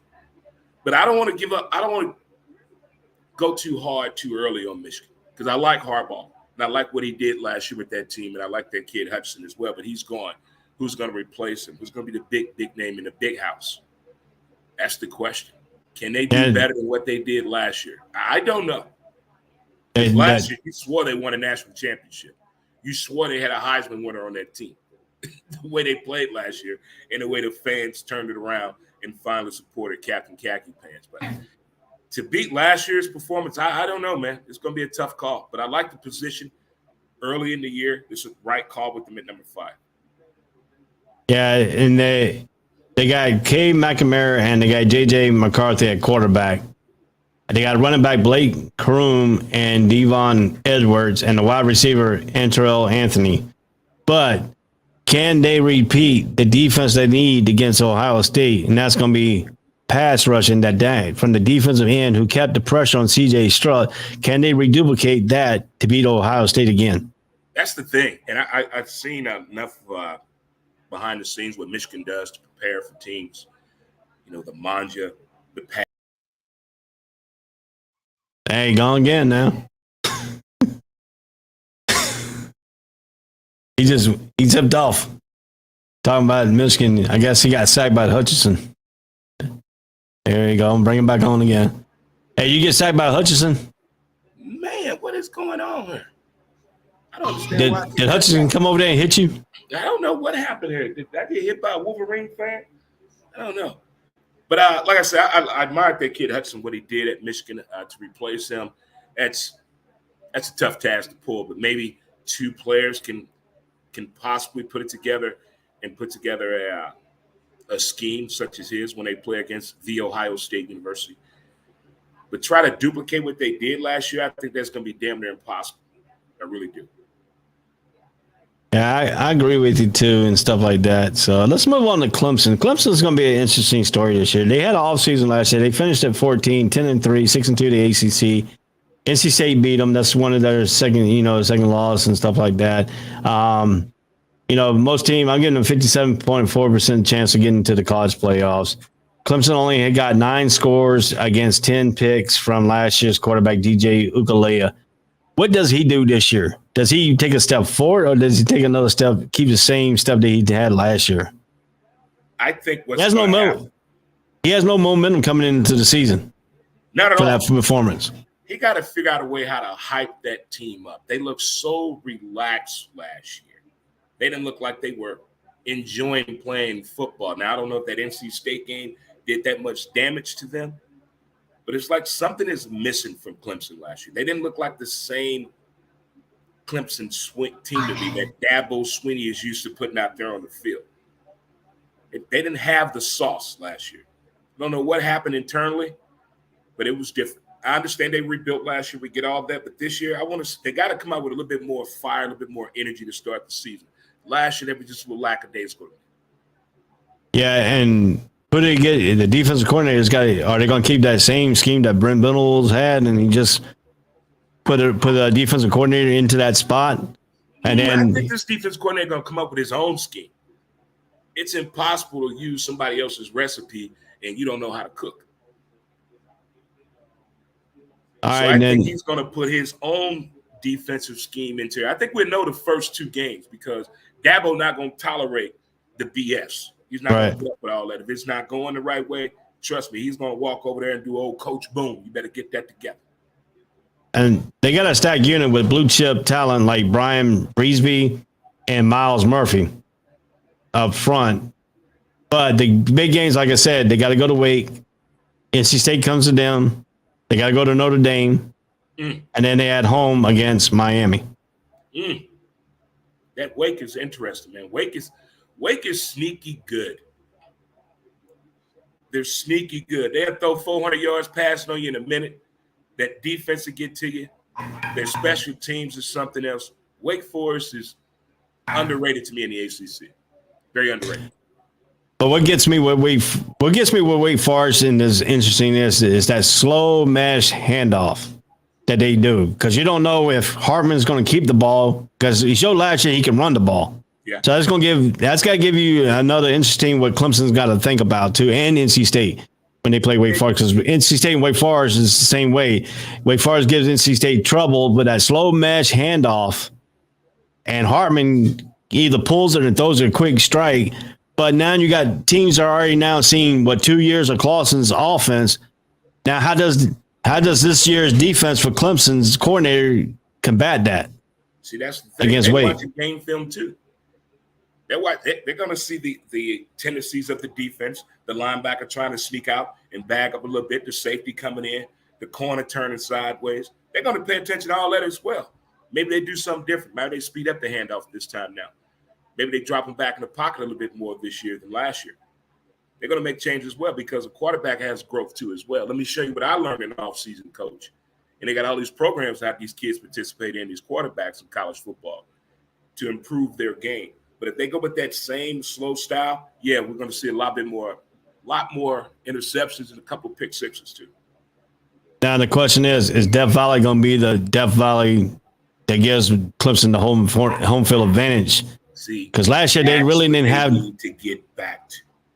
Yeah, so last year they really didn't have that home field capability because with teams, but they had a quarterback they only scored like 27 points per game average. Clemson usually averages 41 points a game. You know, when back in the day when Trevor was there, and then he came in his first full season instead of coming in and halfway through the season, and that was the hope. Because when he came in to play that Notre Dame game, that showed me he had the future. But then when he came and had to play that full season, he didn't have the same lackluster he had in that Notre Dame game when he came in and replaced Trevor Lawrence at that time. Could Dabo be going through what Urban Meyer went through when Tim Tebow left Florida? I'm thinking that Dabo could be going through that since he lost old Sunshine to the NFL. Now, my question is too: does Dabo Swinney go back to that Notre Dame game and show how good he played to try to build that confidence up in him? I would. That's a good call. I would definitely do that because we're so quick to know when kids make a mistake. We're going to pause the film. We're going to circle it, and we're going to point. We're going to turn around and say, "You see what you did wrong here?" But when they do something right, we got to do the same thing. Show them the film what they did something right, to build that confidence up. I like that. Good call. I mean, you can't show me none of the film last year. He really didn't show me nothing last year. No, not at all. I mean, he got benched. He got benched like the latter part of the season. And the body language was awful. Yeah. I mean, to me, it's going to be a challenging year for Dabo Swinney and the Clemson Tigers. It really is. Death Valley needs to be fearful. It needs to be intimidating like it used to be. I mean, the name itself, Death Valley. I mean, come on. It needs to be that way again. Yeah. But I mean, I look at two things in this top five here. Let me bring the screen shut off on me. What I thought about two things in these three things here in this top five that really has got me. That's really got me puzzling about this thing here. Let me get back on here. Let me see here what I'm thinking about. Yeah, because you got Georgia and Alabama, and you got Ohio State looking at number 3 on this thing here.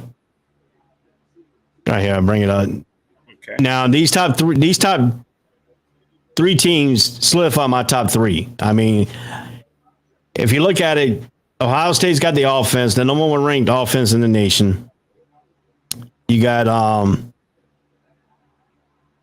Alabama's got the defense, stout players and stuff like that to do with it. Mm-hmm. Georgia's got the speed on defense now that they wanted in the corners. They got 2 real good speed corners now and a safety that can put a lick on you. So the back end of Georgia's defense is set. The linebacker is going to be a little bit question with Walker gone and that Davis kid in the front line. That's going to be the question on the Georgia's defense. But out of those 3, who you think is going to be in the college play championship game out of those top? The Ohio State University. I think Ohio State is always trying to do better than the year before on all levels, all aspects of the game, style of play, the approach, preparation, practice, overall performance, recruiting class, the numbers. They try to beat last year's performance, all the teams. They've been trying to, I think the last 12 years, somebody brought that point to me. Like each year, this team tries to improve, and you look at the track record. So now they're going to try to win a national championship. That's the only thing that is missing right now out of this whole resume building process since Urban Meyer has left The Ohio State University. But I see The Ohio State University winning the national championship. You see them winning the championship this year? Mm-hmm. Okay. Sure. They have everything. Now, nobody has played yet. Nobody has played. It's Dre Montez. I'm telling you, I'm a Florida Gator fan. What I have seen from last year and what they have brought in and what they are able to do. Now, I haven't looked at their schedule all the way through because I don't do my college football show for another couple of weeks. And they have the winning formula. Their quarterback is on a whole new level, whole new process, whole new level.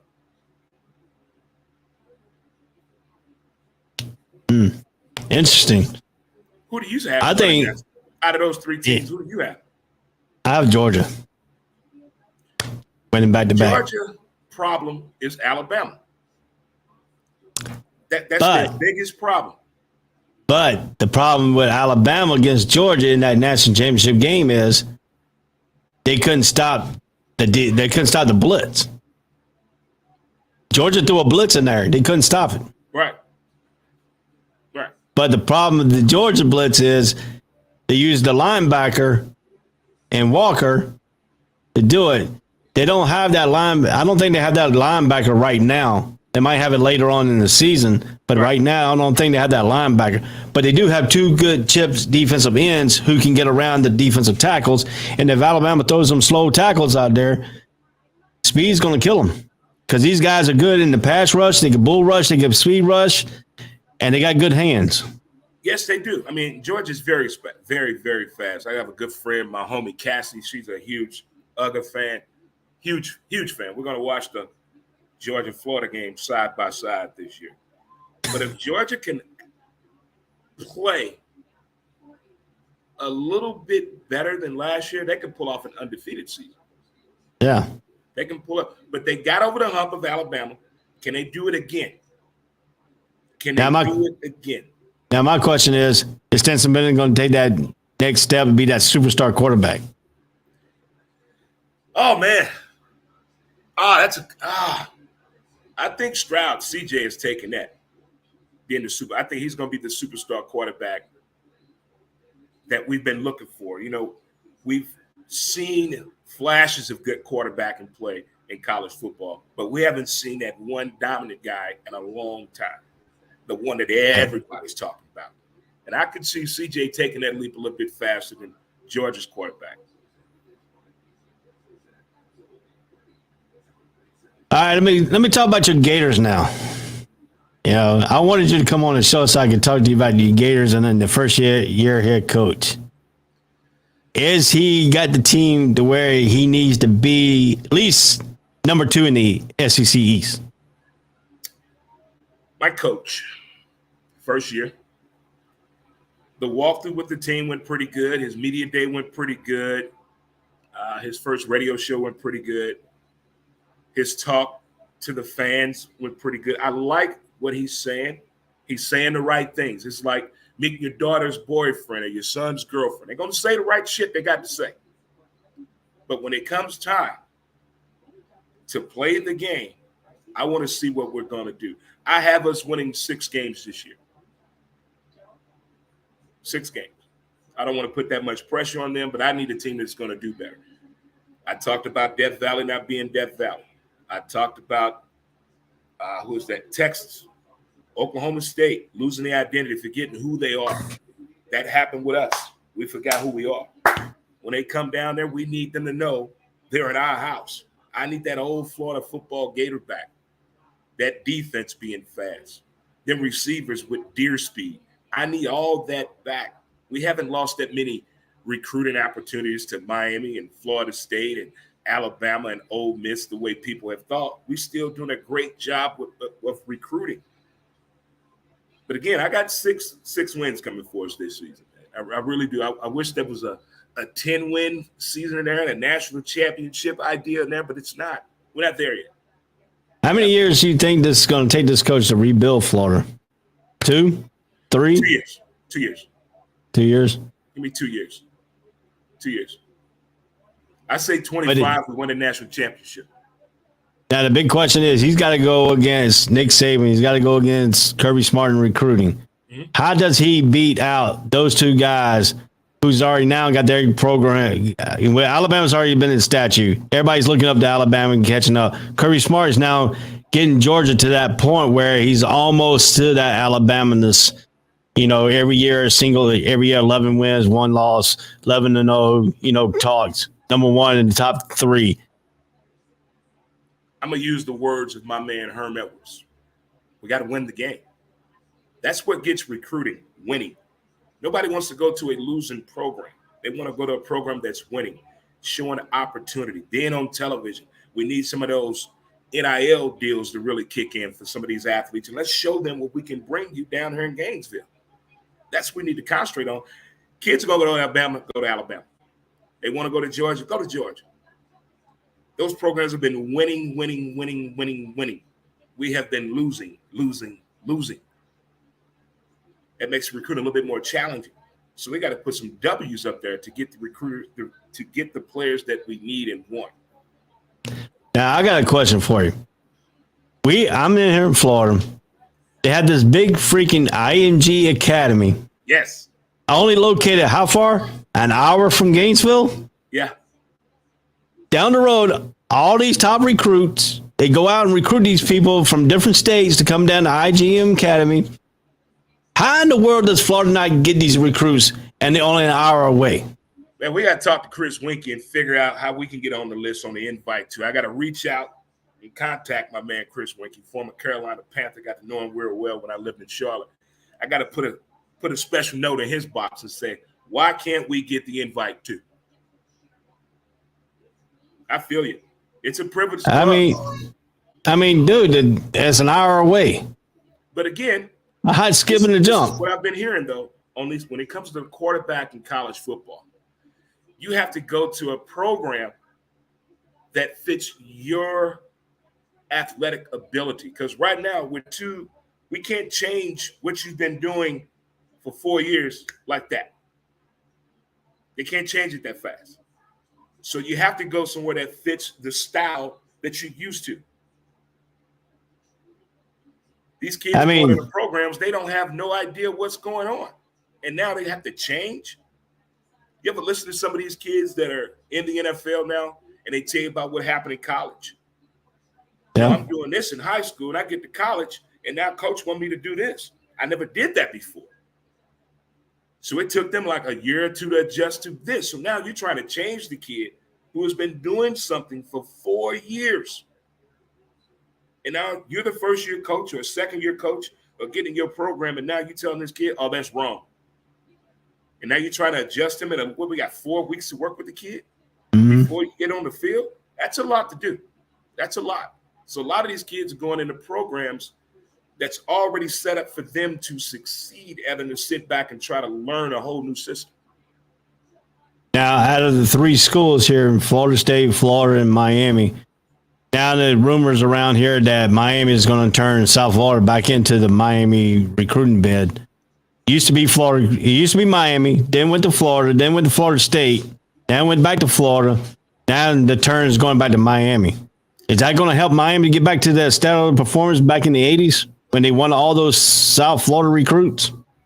I knew something was going on. There's a lot of hype, as I said a few minutes ago, about Miami. I don't know what it is.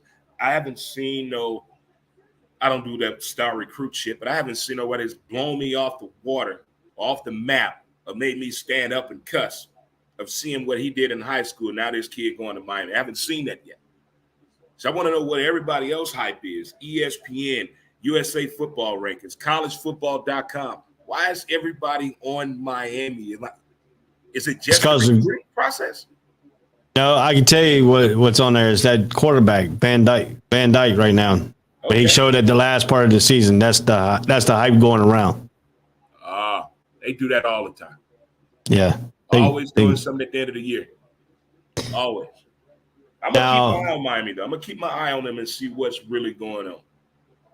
You know, I don't want to do this, but we have to cover all bases of college football, even the teams that we consider not the elite team.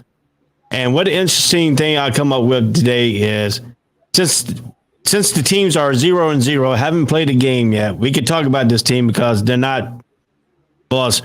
But Mike Elko, they introduced as Duke head coach, football coach back in December. He comes from a bed of big-time schools and then under Jimbo Fisher.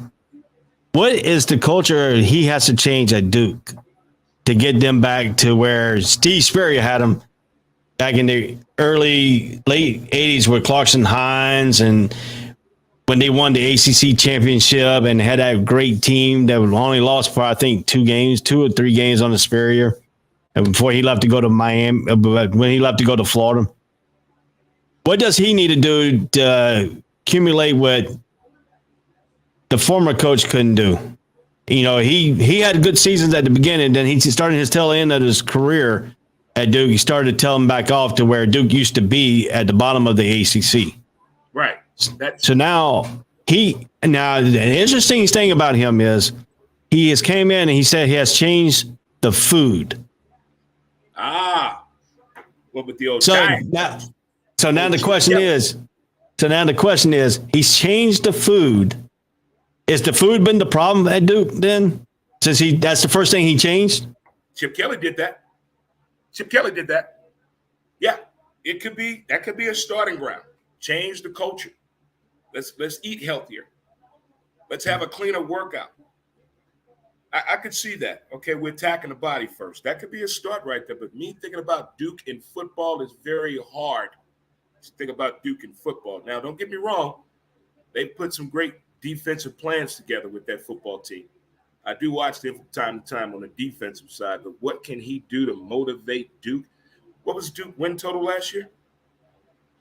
Duke win total last year. Well, let me pull it up real quick.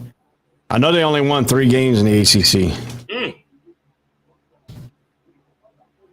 That's the thing, man. When you have a team that nobody thinks is going to win even 5 games, how do you motivate a team like that? I think that's what coaching really comes into play. I stand corrected. They were 3-8. They were 0-8 in the ACC in 2021. Shit. We getting the chalkboard out now. I'm the coach. But I mean, to the fairness, this guy has done good as a coordinator under Jimbo Fisher, under some big time name schools, and he's done pretty well for himself in his 22nd season of coaching. But he's the number 22nd coach in Duke history of football. But the only people that really know about success from started the early 1950s when they won the Rose Bowl that was played at Duke. We know that. But that in the history came up when Steve Spurrier came. And I've been to I was at a lot of Duke games because of Duke giving away free tickets. You know, anybody likes free tickets. Yes. You know, Sign me up. I went with my youth group because one game a year, they give tickets to all these youth groups and churches and to come to the stadium. Okay. Tried to fill the stadium up, basically. They did give out the free tickets to the churches and stuff like that. Good for them. You know, I showed up at Duke wearing my Carolina gear. I don't care. But going to the games and watching the games, and there was a lot of people like that. I mean, a lot of people with state clothes on, North Carolina, Wake Forest, all walking around that stadium when I went back in the 80s. Right. But when Steve Spurrier showed up, the program, he changed the culture of the program. When he left, the culture of the program went down again. But now this guy's got so much. He's 44 years old. Oh, young guy. He's a young guy. But he's been coaching 22 years. So he's been coaching since he was 22 years old. Is he married? Yeah, I think he's married, got 3 kids, I think. Good. We don't need no more single coaches screwing things up. But the thing is, for all my Duke fans, is how can he do something that the most respected Dave Cutcliffe was at Duke at 14 seasons? Yeah, that was my. And they did something good at the beginning of his 7, 8, 10 years, 11 years, I think, 12 maybe. But the last 2 or 3, probably 11, the last 2 or 3 years, Duke has gone down a little bit. But now the most respected coach they had, and Dave Sutcliffe gave him 14 great seasons. But now you got a new guy coming in. He's got to do another Duke's got to do another transition. Right. We know Duke is a good basketball school. We know Duke's good sports and other lacrosse teams. Soccer. But now you got a Wallace Wade Stadium holds about what, 44,000, 45,000. Mm-hmm. But your visiting team is getting more fans than your home team. So now he's got to build a culture to get more fans at Duke to fill that stadium. Yeah. How does he win the crowd over? How does he win that fan base when most of that fan base is in New York and New Jersey, and they got few, you got few Duke fans who are other football fans. Same thing with Carolina. Carolina's got other basketball fans who are other schools fans and stuff like that.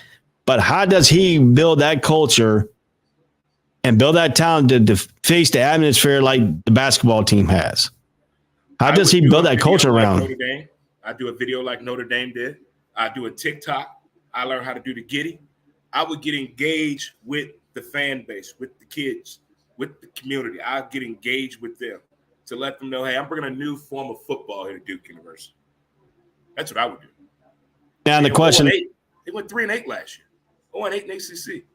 Yeah, and then the next question is: Matt Brown, when he first came to Carolina back in the early 90s, he made sure he went around to all the high schools in the state of North Carolina and say, hey, I'm Mac Brown. I'm in the University of North Carolina. I want to meet you and stuff like that. But now Mac Brown is back. Most of the coaches knew Mac Brown back in the early 90s, who still coaches high school teams, who still looks at Carolina trying to grab that big time UNC, keeping Carolina big name players in the state. How does he recruit in that state? Because he has to recruit in North Carolina to get some of the North Carolina students to fill in. That's that old man approach. He goes around and speaks to everybody. That's how coaches used to do it. Now with Mac Brown, he has to transition to the new style of recruiting because those styles don't work anymore. Let's sit down. Let me talk to you. No, they want to know. Just get to the point. And I don't think Mac Brown is that type of guy that gets straight to the point. There's a story along with the point. I don't think his recruiting standards are going to improve. They're going to stay the same way they are because there's Mac Brown. It's going to be more of the parents that want the kid to go for their child to go play for Mac Brown than the child wants to go play for Mac Brown. Because of that Nick Saban and that Mac Brown, they have that Southern hospitality in them. And it just draws you right on in. Now, the question is, how did he get the Duke boosters who's boosting the basketball program to boost the football program? How does he win the boosters over? That's going to be the question. There. You got W's. The only way to get the boosters' attention is to win. You got to win. You can't lose and get money. You can't lose and get their help. Now, if you go out there and play a good game and you lose and not getting blown out, maybe that can entice the boosters. But not going out there to compete and play and put up a quality performance out there, that's going to bring more questions and speculations with the boosters in the Duke program then. I mean, if you go back and look at some of the histories here at Duke, I mean, last year they were 3-9, 0-8 on the final season for Dave Cutcliffe. If you look at some of the stuff that they went through here in this season, those are the teams they beat. They beat North Carolina A&T, they beat Northwestern, and they beat Kansas. That's the three teams back to back, 3 straight wins. They lost the opening season to Charlotte. Mm-hmm. Then they lost to North Carolina. They lost to Georgia Tech, Virginia, Wake Forest, Pittsburgh, Virginia Tech, Louisville, and Miami. And if you look at it, the games, they lost a close game by 3 points at Jerry Richardson Stadium in Charlotte. They beat North Carolina A&T handily. They did a 7-point victory over Northwestern. They did a 19-point victory over Kansas. They lost 38-7 in North Carolina. Then they lose to Georgia Tech by 4. They get blown out by Virginia, 48-0. Wake comes in and beats them up in Wake, 45-7. Pittsburgh comes in and beat them 54-29. Virginia Tech comes in, they go to Lane Field and beat Georgia and lose to Georgia Tech 48-17. Louisville goes into Wallace Wade Stadium and beats them 62-22. And then they lose to Miami 47-10 at Wallace Wade Stadium. That's not very good. You only have 3 wins in your home stadium, and you have 1, 2, 3, 4. You have 4 losses. You at home, you should be at least 500 or above at home, regardless who you are. Right. I feel the same way.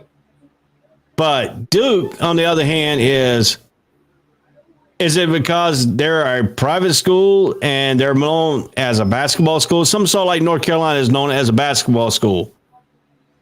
And they got and North Carolina football hasn't had bad recruits from the 80s on down. I mean, they had LT in the 80s. They had Julius Peppers in the 90s. You still had Natron Means as a running back. They had Mr. Basketball, too. He was a quarterback. Yeah. What was his name? And Ronald Curry. Yeah. He was tough, man. And then you had, I mean, they weren't bad. They had Deans May, who set the passing record until Sam Howell beat them.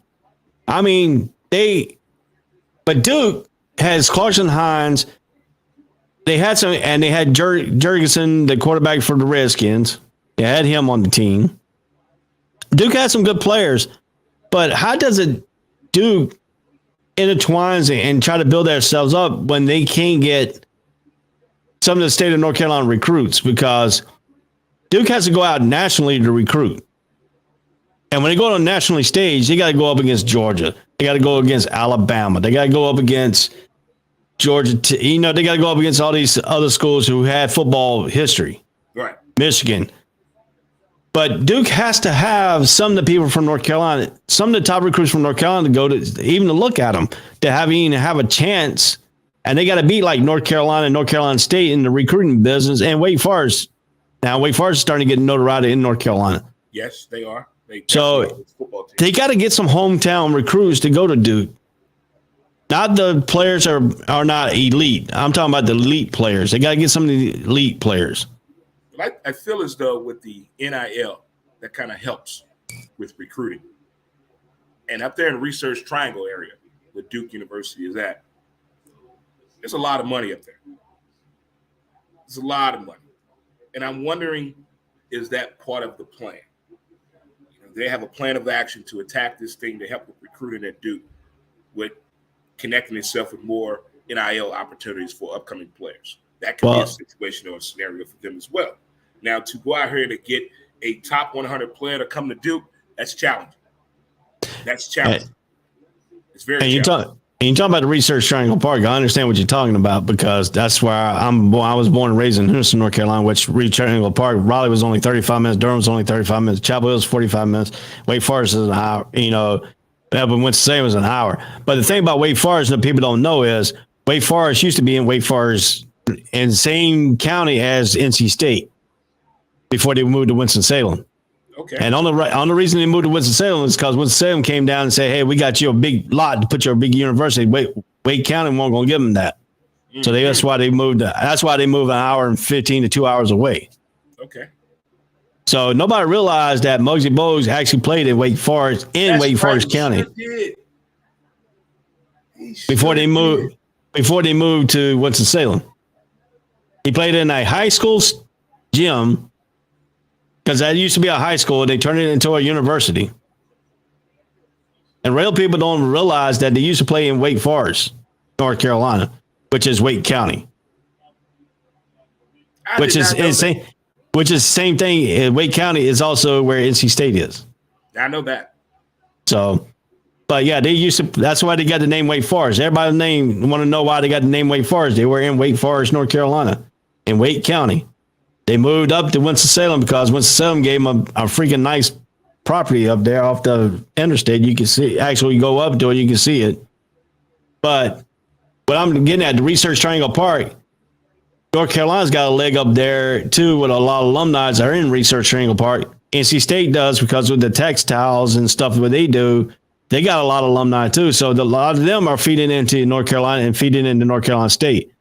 How does Duke move to get those people to stop, hooking their own university up and try to get some of their money into Duke? Got you. That could be that's a challenging thing for Duke, I think. Right there. That is. And I bet the coach probably said that when he got the job. Like, how can I improve upon this opportunity with this team and this program? How can I do better than 3-9? 3-8. How can I do better than that? And how can I make this football team better? I mean, to get people to recruit a player to come play football at Duke, I would love to hear that pitch. I would love to hear that. And a good thing, too, is they're the only team that has a visiting locker room that is almost ridiculous. You have to walk to get to the stadium itself. So they got an advantage there because they're making other teams walk. They don't give them like a little golf cart to bring them up. They actually make them walk from the visiting team that's on the backside of that stadium. I don't know if it's like a tenth of a mile or mile, whatever it is. But it's a long walk from that visiting team locker room into the stadium, so they could be halfway tired when you get to the stadium, and they still don't get an advantage of it.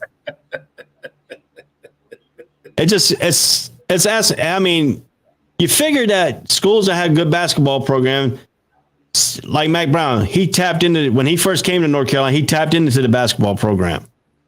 He used them to recruit players. Why hasn't Duke tried to do it with Mike Krzyzewski there? Well, we already know. Coach K is a different type of dude. The Coach K that before he retired, probably the last 2 years, he probably would have done something. But the old Coach K, hell no. No. You get your own damn players. That's Coach K. He's not helping out nobody else. What? No. Mm-mm. I try to tell that. I mean, Matt Brown went to see, that's the difference between what I think happened when North Carolina transitioned, got these things, and they felt it back a little bit, and now they working their way with Matt Brown back in the recruiting business, is that they got away from who they were and not using some of the resources they got. I mean, Duke's got a good Hall of Fame thing. They redid some of the football office. They did some upgrades on Wallace Wade Stadium. I mean, they needed to because that stadium was getting ridiculous.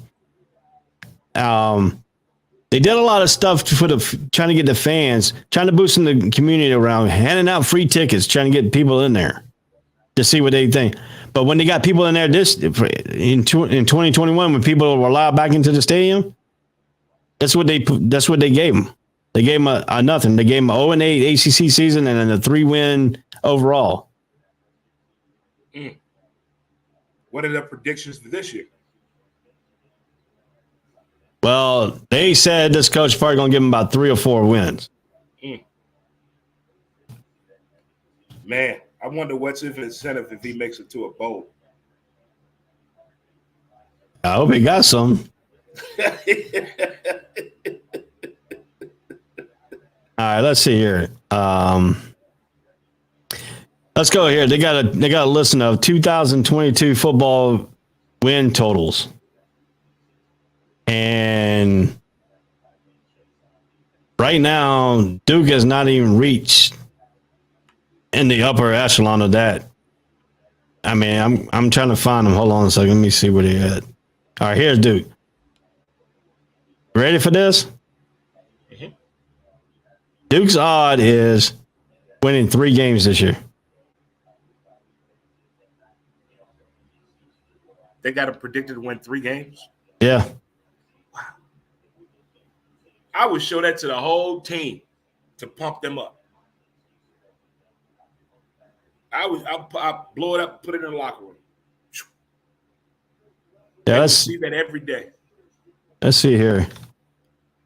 Duke football previews. How many? Isn't there a new college football stadium opening up this year?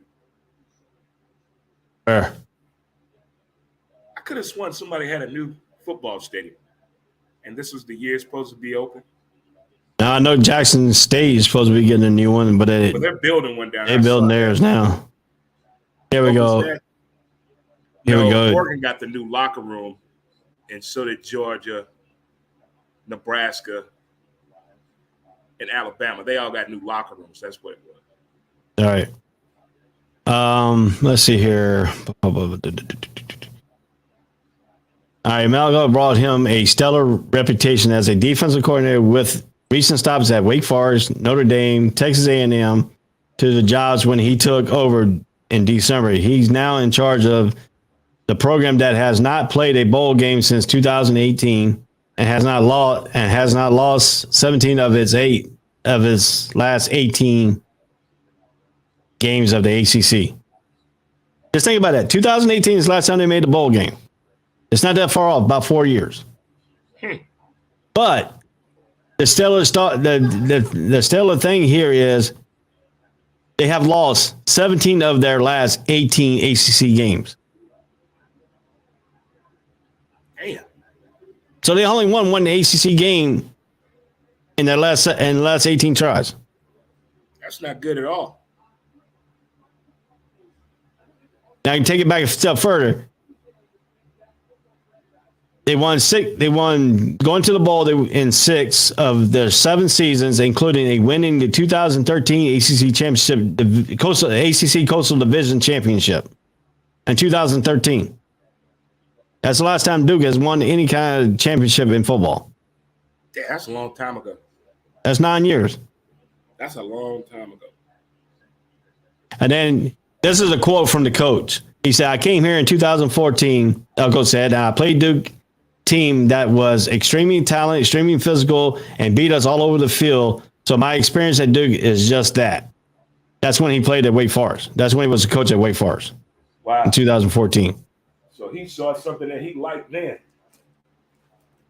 That's a coach. All right. ACC in both scoring defense at 39.8 points allowed per game and scoring offense at 22.8 per score game last season, while logging their first winless ACC season since 2007. Jeez. He got a lot of work to do, man. He got some work to do. But them other coaches need to step up too. You can't put all that on the head coach. You got to make sure he got the right people in place with his position coaches as well. And then get this. Duke last leading rusher, Mateo Durant, went pro. The starting quarterback, Gunnar Holmberg, and reception leader, Jake Bobo, to the transfer portal.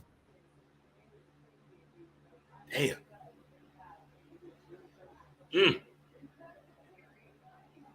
He better reach out for some help. And then so Elko Duke offensive coordinator Kevin Johns are rebuilding with a pair of sophomore quarterback Roddy Leonard and Jordan Moore battling for the starting job. Redshirt junior Jalen Coleman and Jordan Waters are the most experienced running back they have. But the younger likes of Jacquez Moore and Eric Weatherly are pushing for playing time. So he's got some competitive in the running back position. I give him that. But Duke does have senior receiver John Calhoun returning for his fourth season as a starter, but he caught only 5 touchdown passes over his last 2 seasons. Have you said anything good about Duke yet? Hey, this ain't me. This is coming from Elon Sport. This is coming from their preview guy. Man, you know, there's to me, good that's been said about Duke that we've even mentioned. All right, here we go. Well, let's get to a little bit on the defensive side. We talked a little bit on the offensive side. Duke has some experienced players in the front 7, but figures to face some tough times thanks to a young secondary.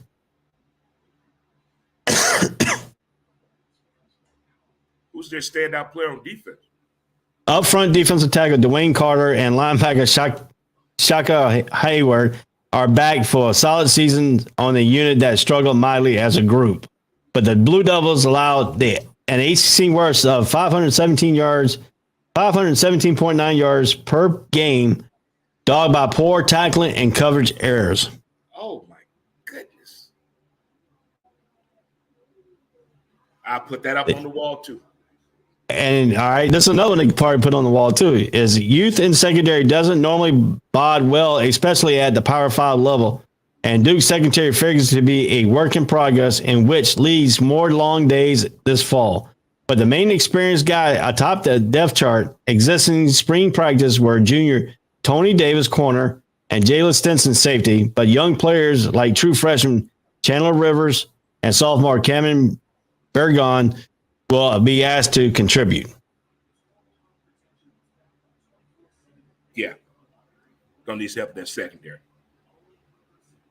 And this is the final analysis that this guy came up with. Let me see who wrote this article. So I can give him some recognition here.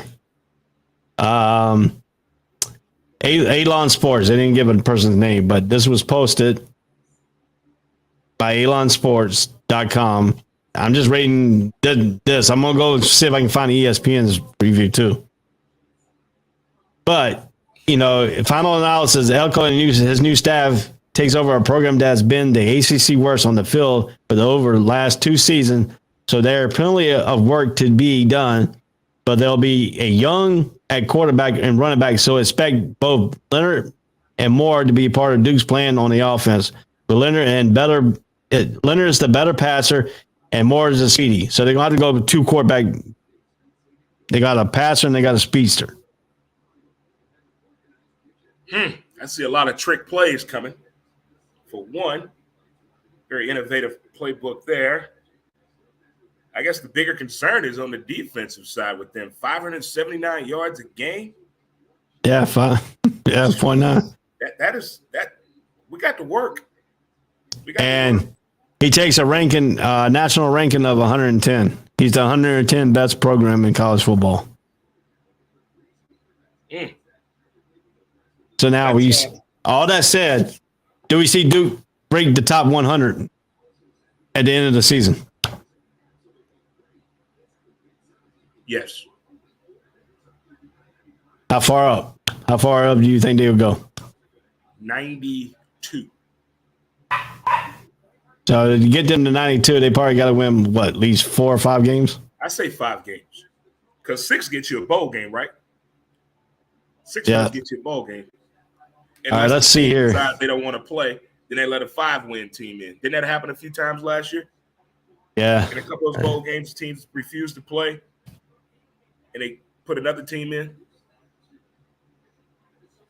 But a team like Duke, with all that negative energy right there we just read about from that great article right there written about them, defensive players can figure out a way to stand out, though, that are trying to go to the next level. On a team that bad, they can still find something to do, quality to boost their resume. All right. We're gonna go this here. We're gonna go game by game from September 2nd to November 26th of Duke's schedule.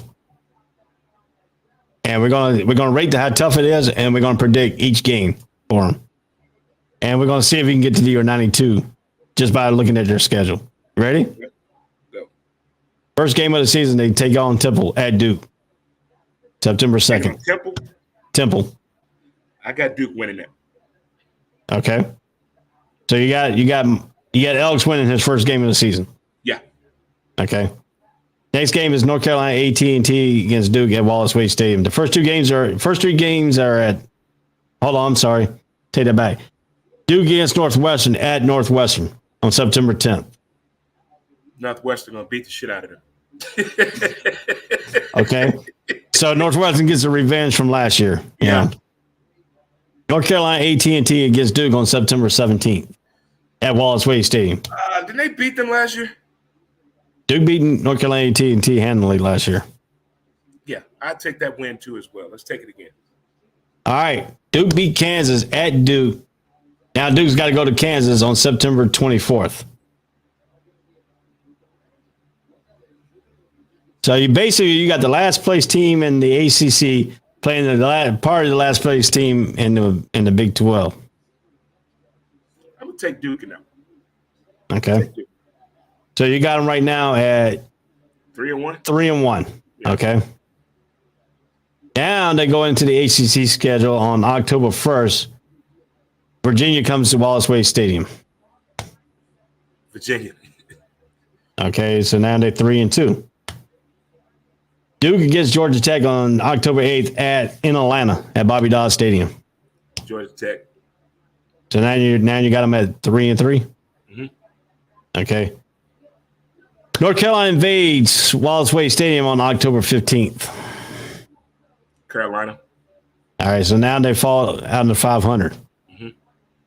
Do you see the trend right now? Yeah. You see the trend? Because you got them going 3-1 out of conference. Yeah. So far, you got them 0-3 in conference. Yeah. It don't get no easier after the North Carolina game. On October 22nd, they got to go to Miami to play Miami. Oh, damn it. That's too much speed right for them, man. That's too much. You're going to kill them. So you're going to go 0-4 in the ACC. So you're going to go 3-5 now. 3-5. All right. Then they go to Boston College on November 4th. Boston College not what they used to be no more to me, man. They're not. Sometimes they play tough. Sometimes they dominate. Sometimes they just forget who they are. Because right now, from last season to this season, they haven't won an ACC game yet. I'm gonna take Duke to beat Boston College. At Boston College? Yeah, that's gonna be an upset. So you got them 4-4? 4-5 now? Yeah. All right. Virginia Tech comes into Wallace Wade Stadium on November 12th. Tech, baby. Tech. So you got them 1-5 and 4-6. All right. Duke versus Pittsburgh on November 19th up in Heinz Field. Pitt on to something right now. So give me Pitt. They on to something right now. They feeling themselves. All right. So the last game of the season is good old Wake Forest visits Duke on November 26th. Fuck. Wake Forest gonna win that. So I got them finishing 4-7. 4-7. Damn, they not gonna get to 92. They might get 100. They might get to 97. 97 or 98. Yeah, somewhere in All there. right. So basically, you got them about where I got them. I got them beating Temple. I got them losing Northwestern. I got them beating North Carolina AT&T. The thing for me is I got Duke beating Kansas at Kansas. That's the only difference between me and you. Right. So you got them at 4 wins. I got them at 5 wins. How many wins you got them having? 5. Where you get I took the Kansas game. I gave him Kansas. Okay. So now this is another interesting thing. Why I got you here too. We got like 12 minutes here. I want to take Bama's schedule right quick. I want to look at Alabama's schedule. And we're going to predict Alabama. We're going to predict Alabama football together. They week one schedule. Week one probably University of Chattanooga at high school, Lehigh Field. They always playing some damn community college. Okay, ready? First game of the season is Utah State at Alabama. Oh my God! How much money they give Utah State for this beatdown? Alabama gonna win that.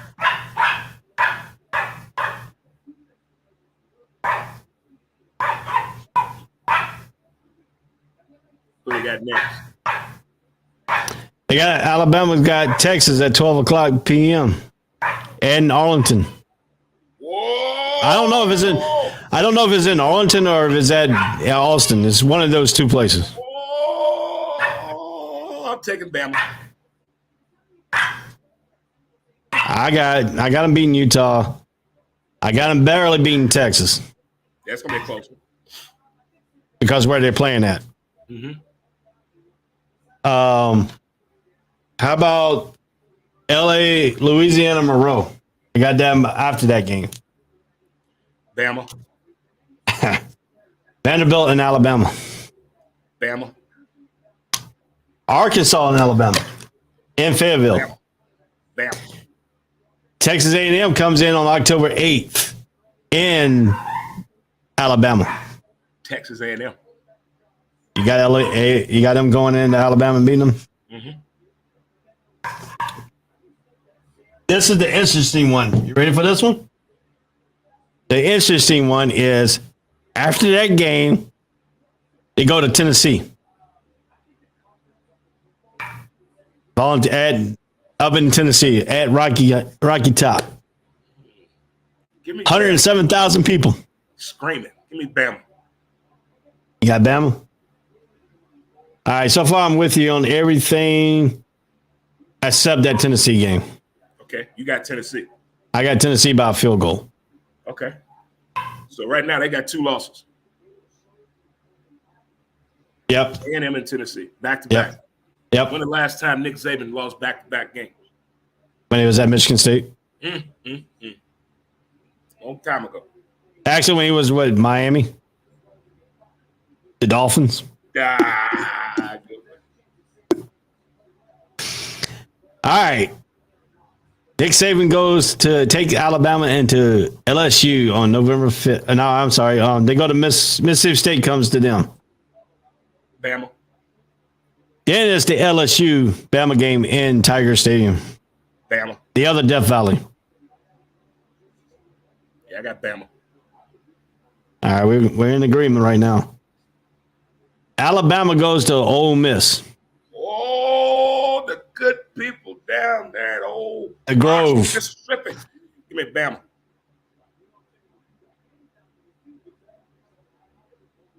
All right, I got Bama because I don't know how good Ole Miss is going to really be. Right. Then they got the layup game towards the end of the season. They got Austin Peay at Alabama.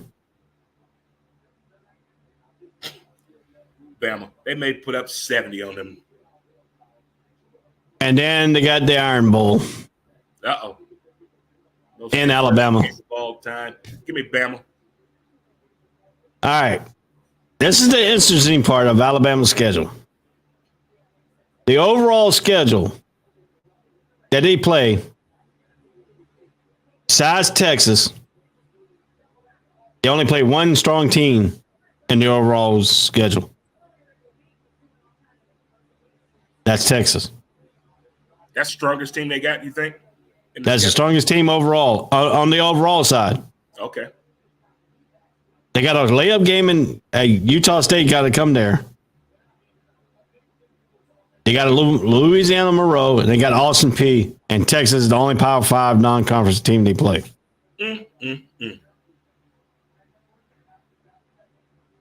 Now, let's go look at.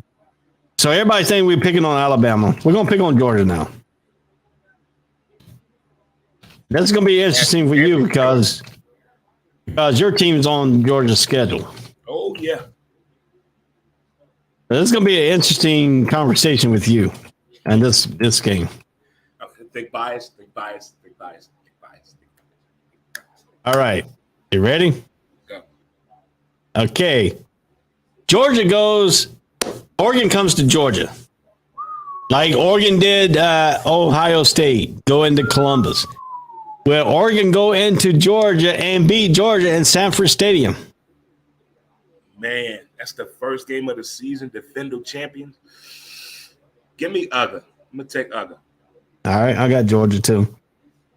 Then they go and play Sanford in Georgia. Georgia's first road game goes to South Carolina and Spencer Rattler. Georgia. Then they got Kent State.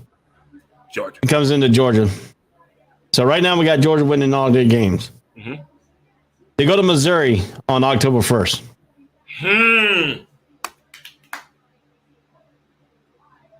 Give me Mizzou winning that one. I got Georgia winning that one handily. Then Auburn comes into Sanford Stadium and plays Georgia. Give me Georgia. Then they got the layup game in Vanderbilt. And they played Vanderbilt at Georgia. Georgia. They go to Jacksonville and play Florida. What's the date of that game? The 29th at 3:30. Halloween, baby. Yep. What you got? You gonna let your bias pick this one? Oh man, Georgia gonna beat us this year, man. Georgia gonna beat us. They gonna get us this year. They gonna get us. I got Georgia winning, but by a field goal. They gonna get us.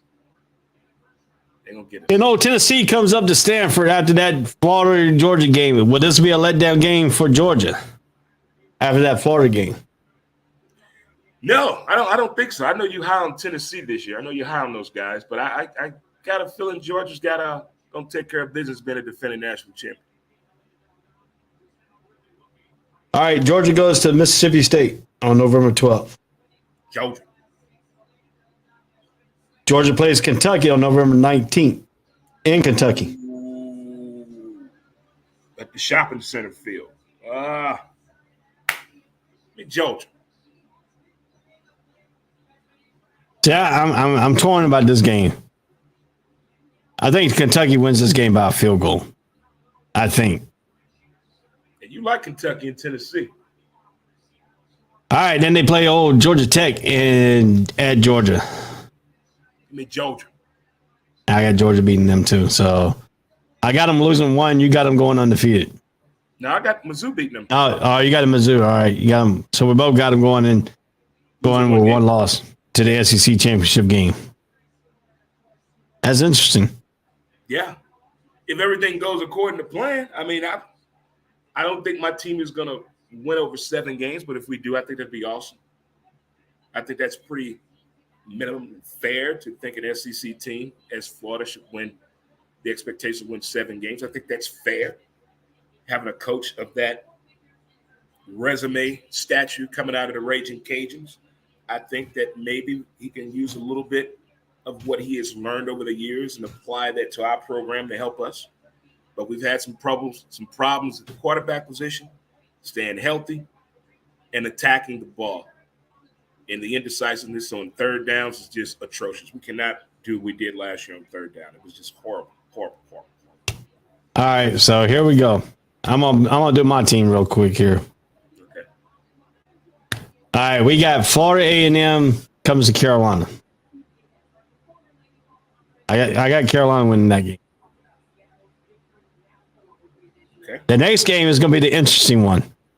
September 3rd, UNC goes to Mac Brown's old stopping ground, Appalachian State.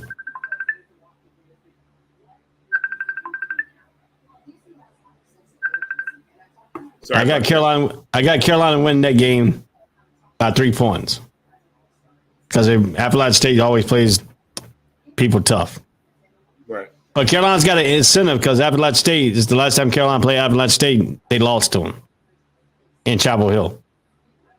So Matt Brown haven't forgot about that.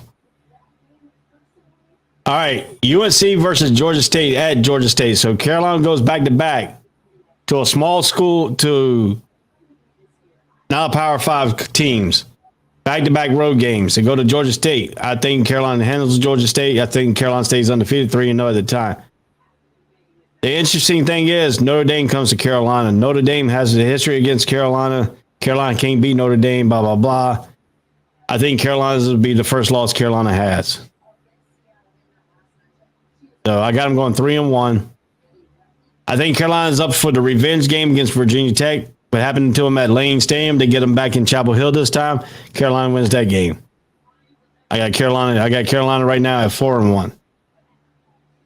The second loss for Carolina will come against Miami down in South Beach. I think Miami's going to be ready for them.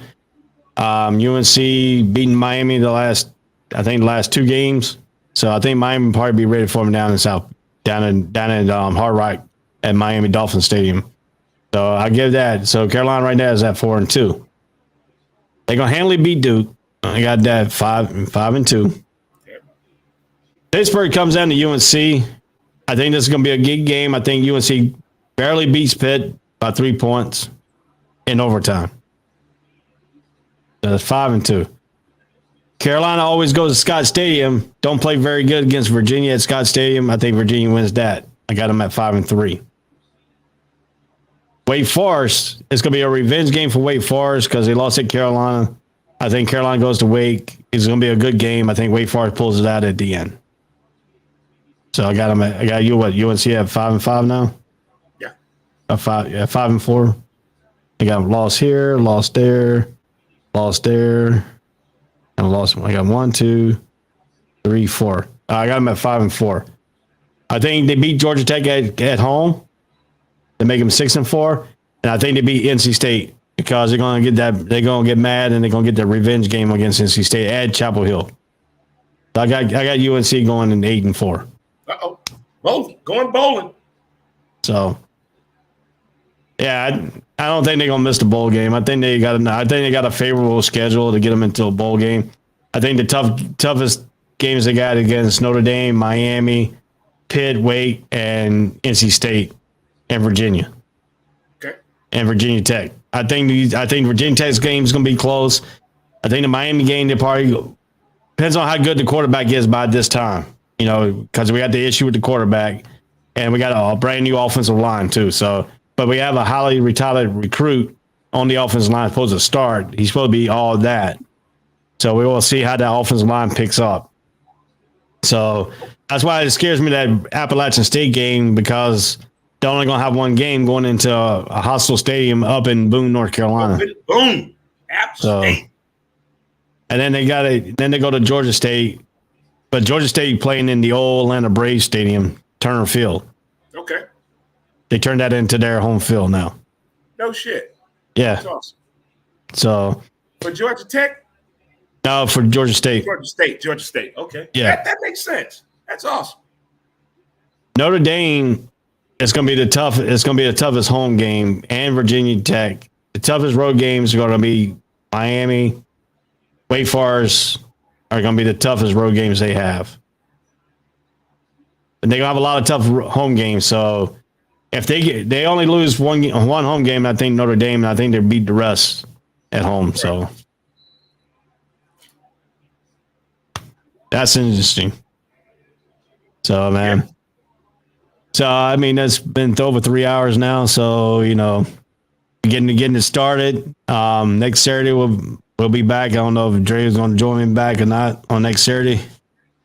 But, you know, we're coming back to you between 9 and 12. And we're going to have another highlight team. We'll highlight another team coming up. You know, we highlighted Duke this time to get all the naysayers say I wouldn't highlight no Duke football on the sports network. So, you know, get them all peeved off, you know, even though I read some articles that didn't agree with the Duke fans. But I think overall, they got a good hire in the new coach. I think he's going to have a little stepping stone. He's got to build up each year. I think Duke can improve each year. I think Duke proves one win from last year. Actually 2 wins, because they had 3 wins last year. I think they're getting 5 this year. Right. So, you know, that's a good building block for them. And you got them winning one ACC game. I got them winning no ACC games. I got them all there. Yeah, they got to win at least one. So you know.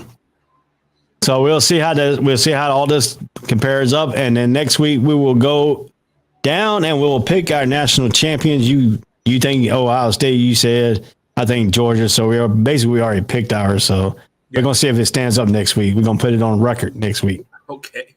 So, all right, man. It's been good to see you, man. Sure. Good doing the show with you. Take it easy. All right, my man. You do the same. All right. See you next weekend. Peace. Peace out. Whole sports all plays. Yeah. Whole sports all plays. Whole sports all plays. 365, we making a plays. You talking the game, get you through the days. We're high in the court, the dime in the lane. Variety, topics, living the same. All presentation, sports information. Hitting the airways, taking the nation. Sport all plays, like working your faces. Grace at the field, so tie the laces. Whole sports all plays.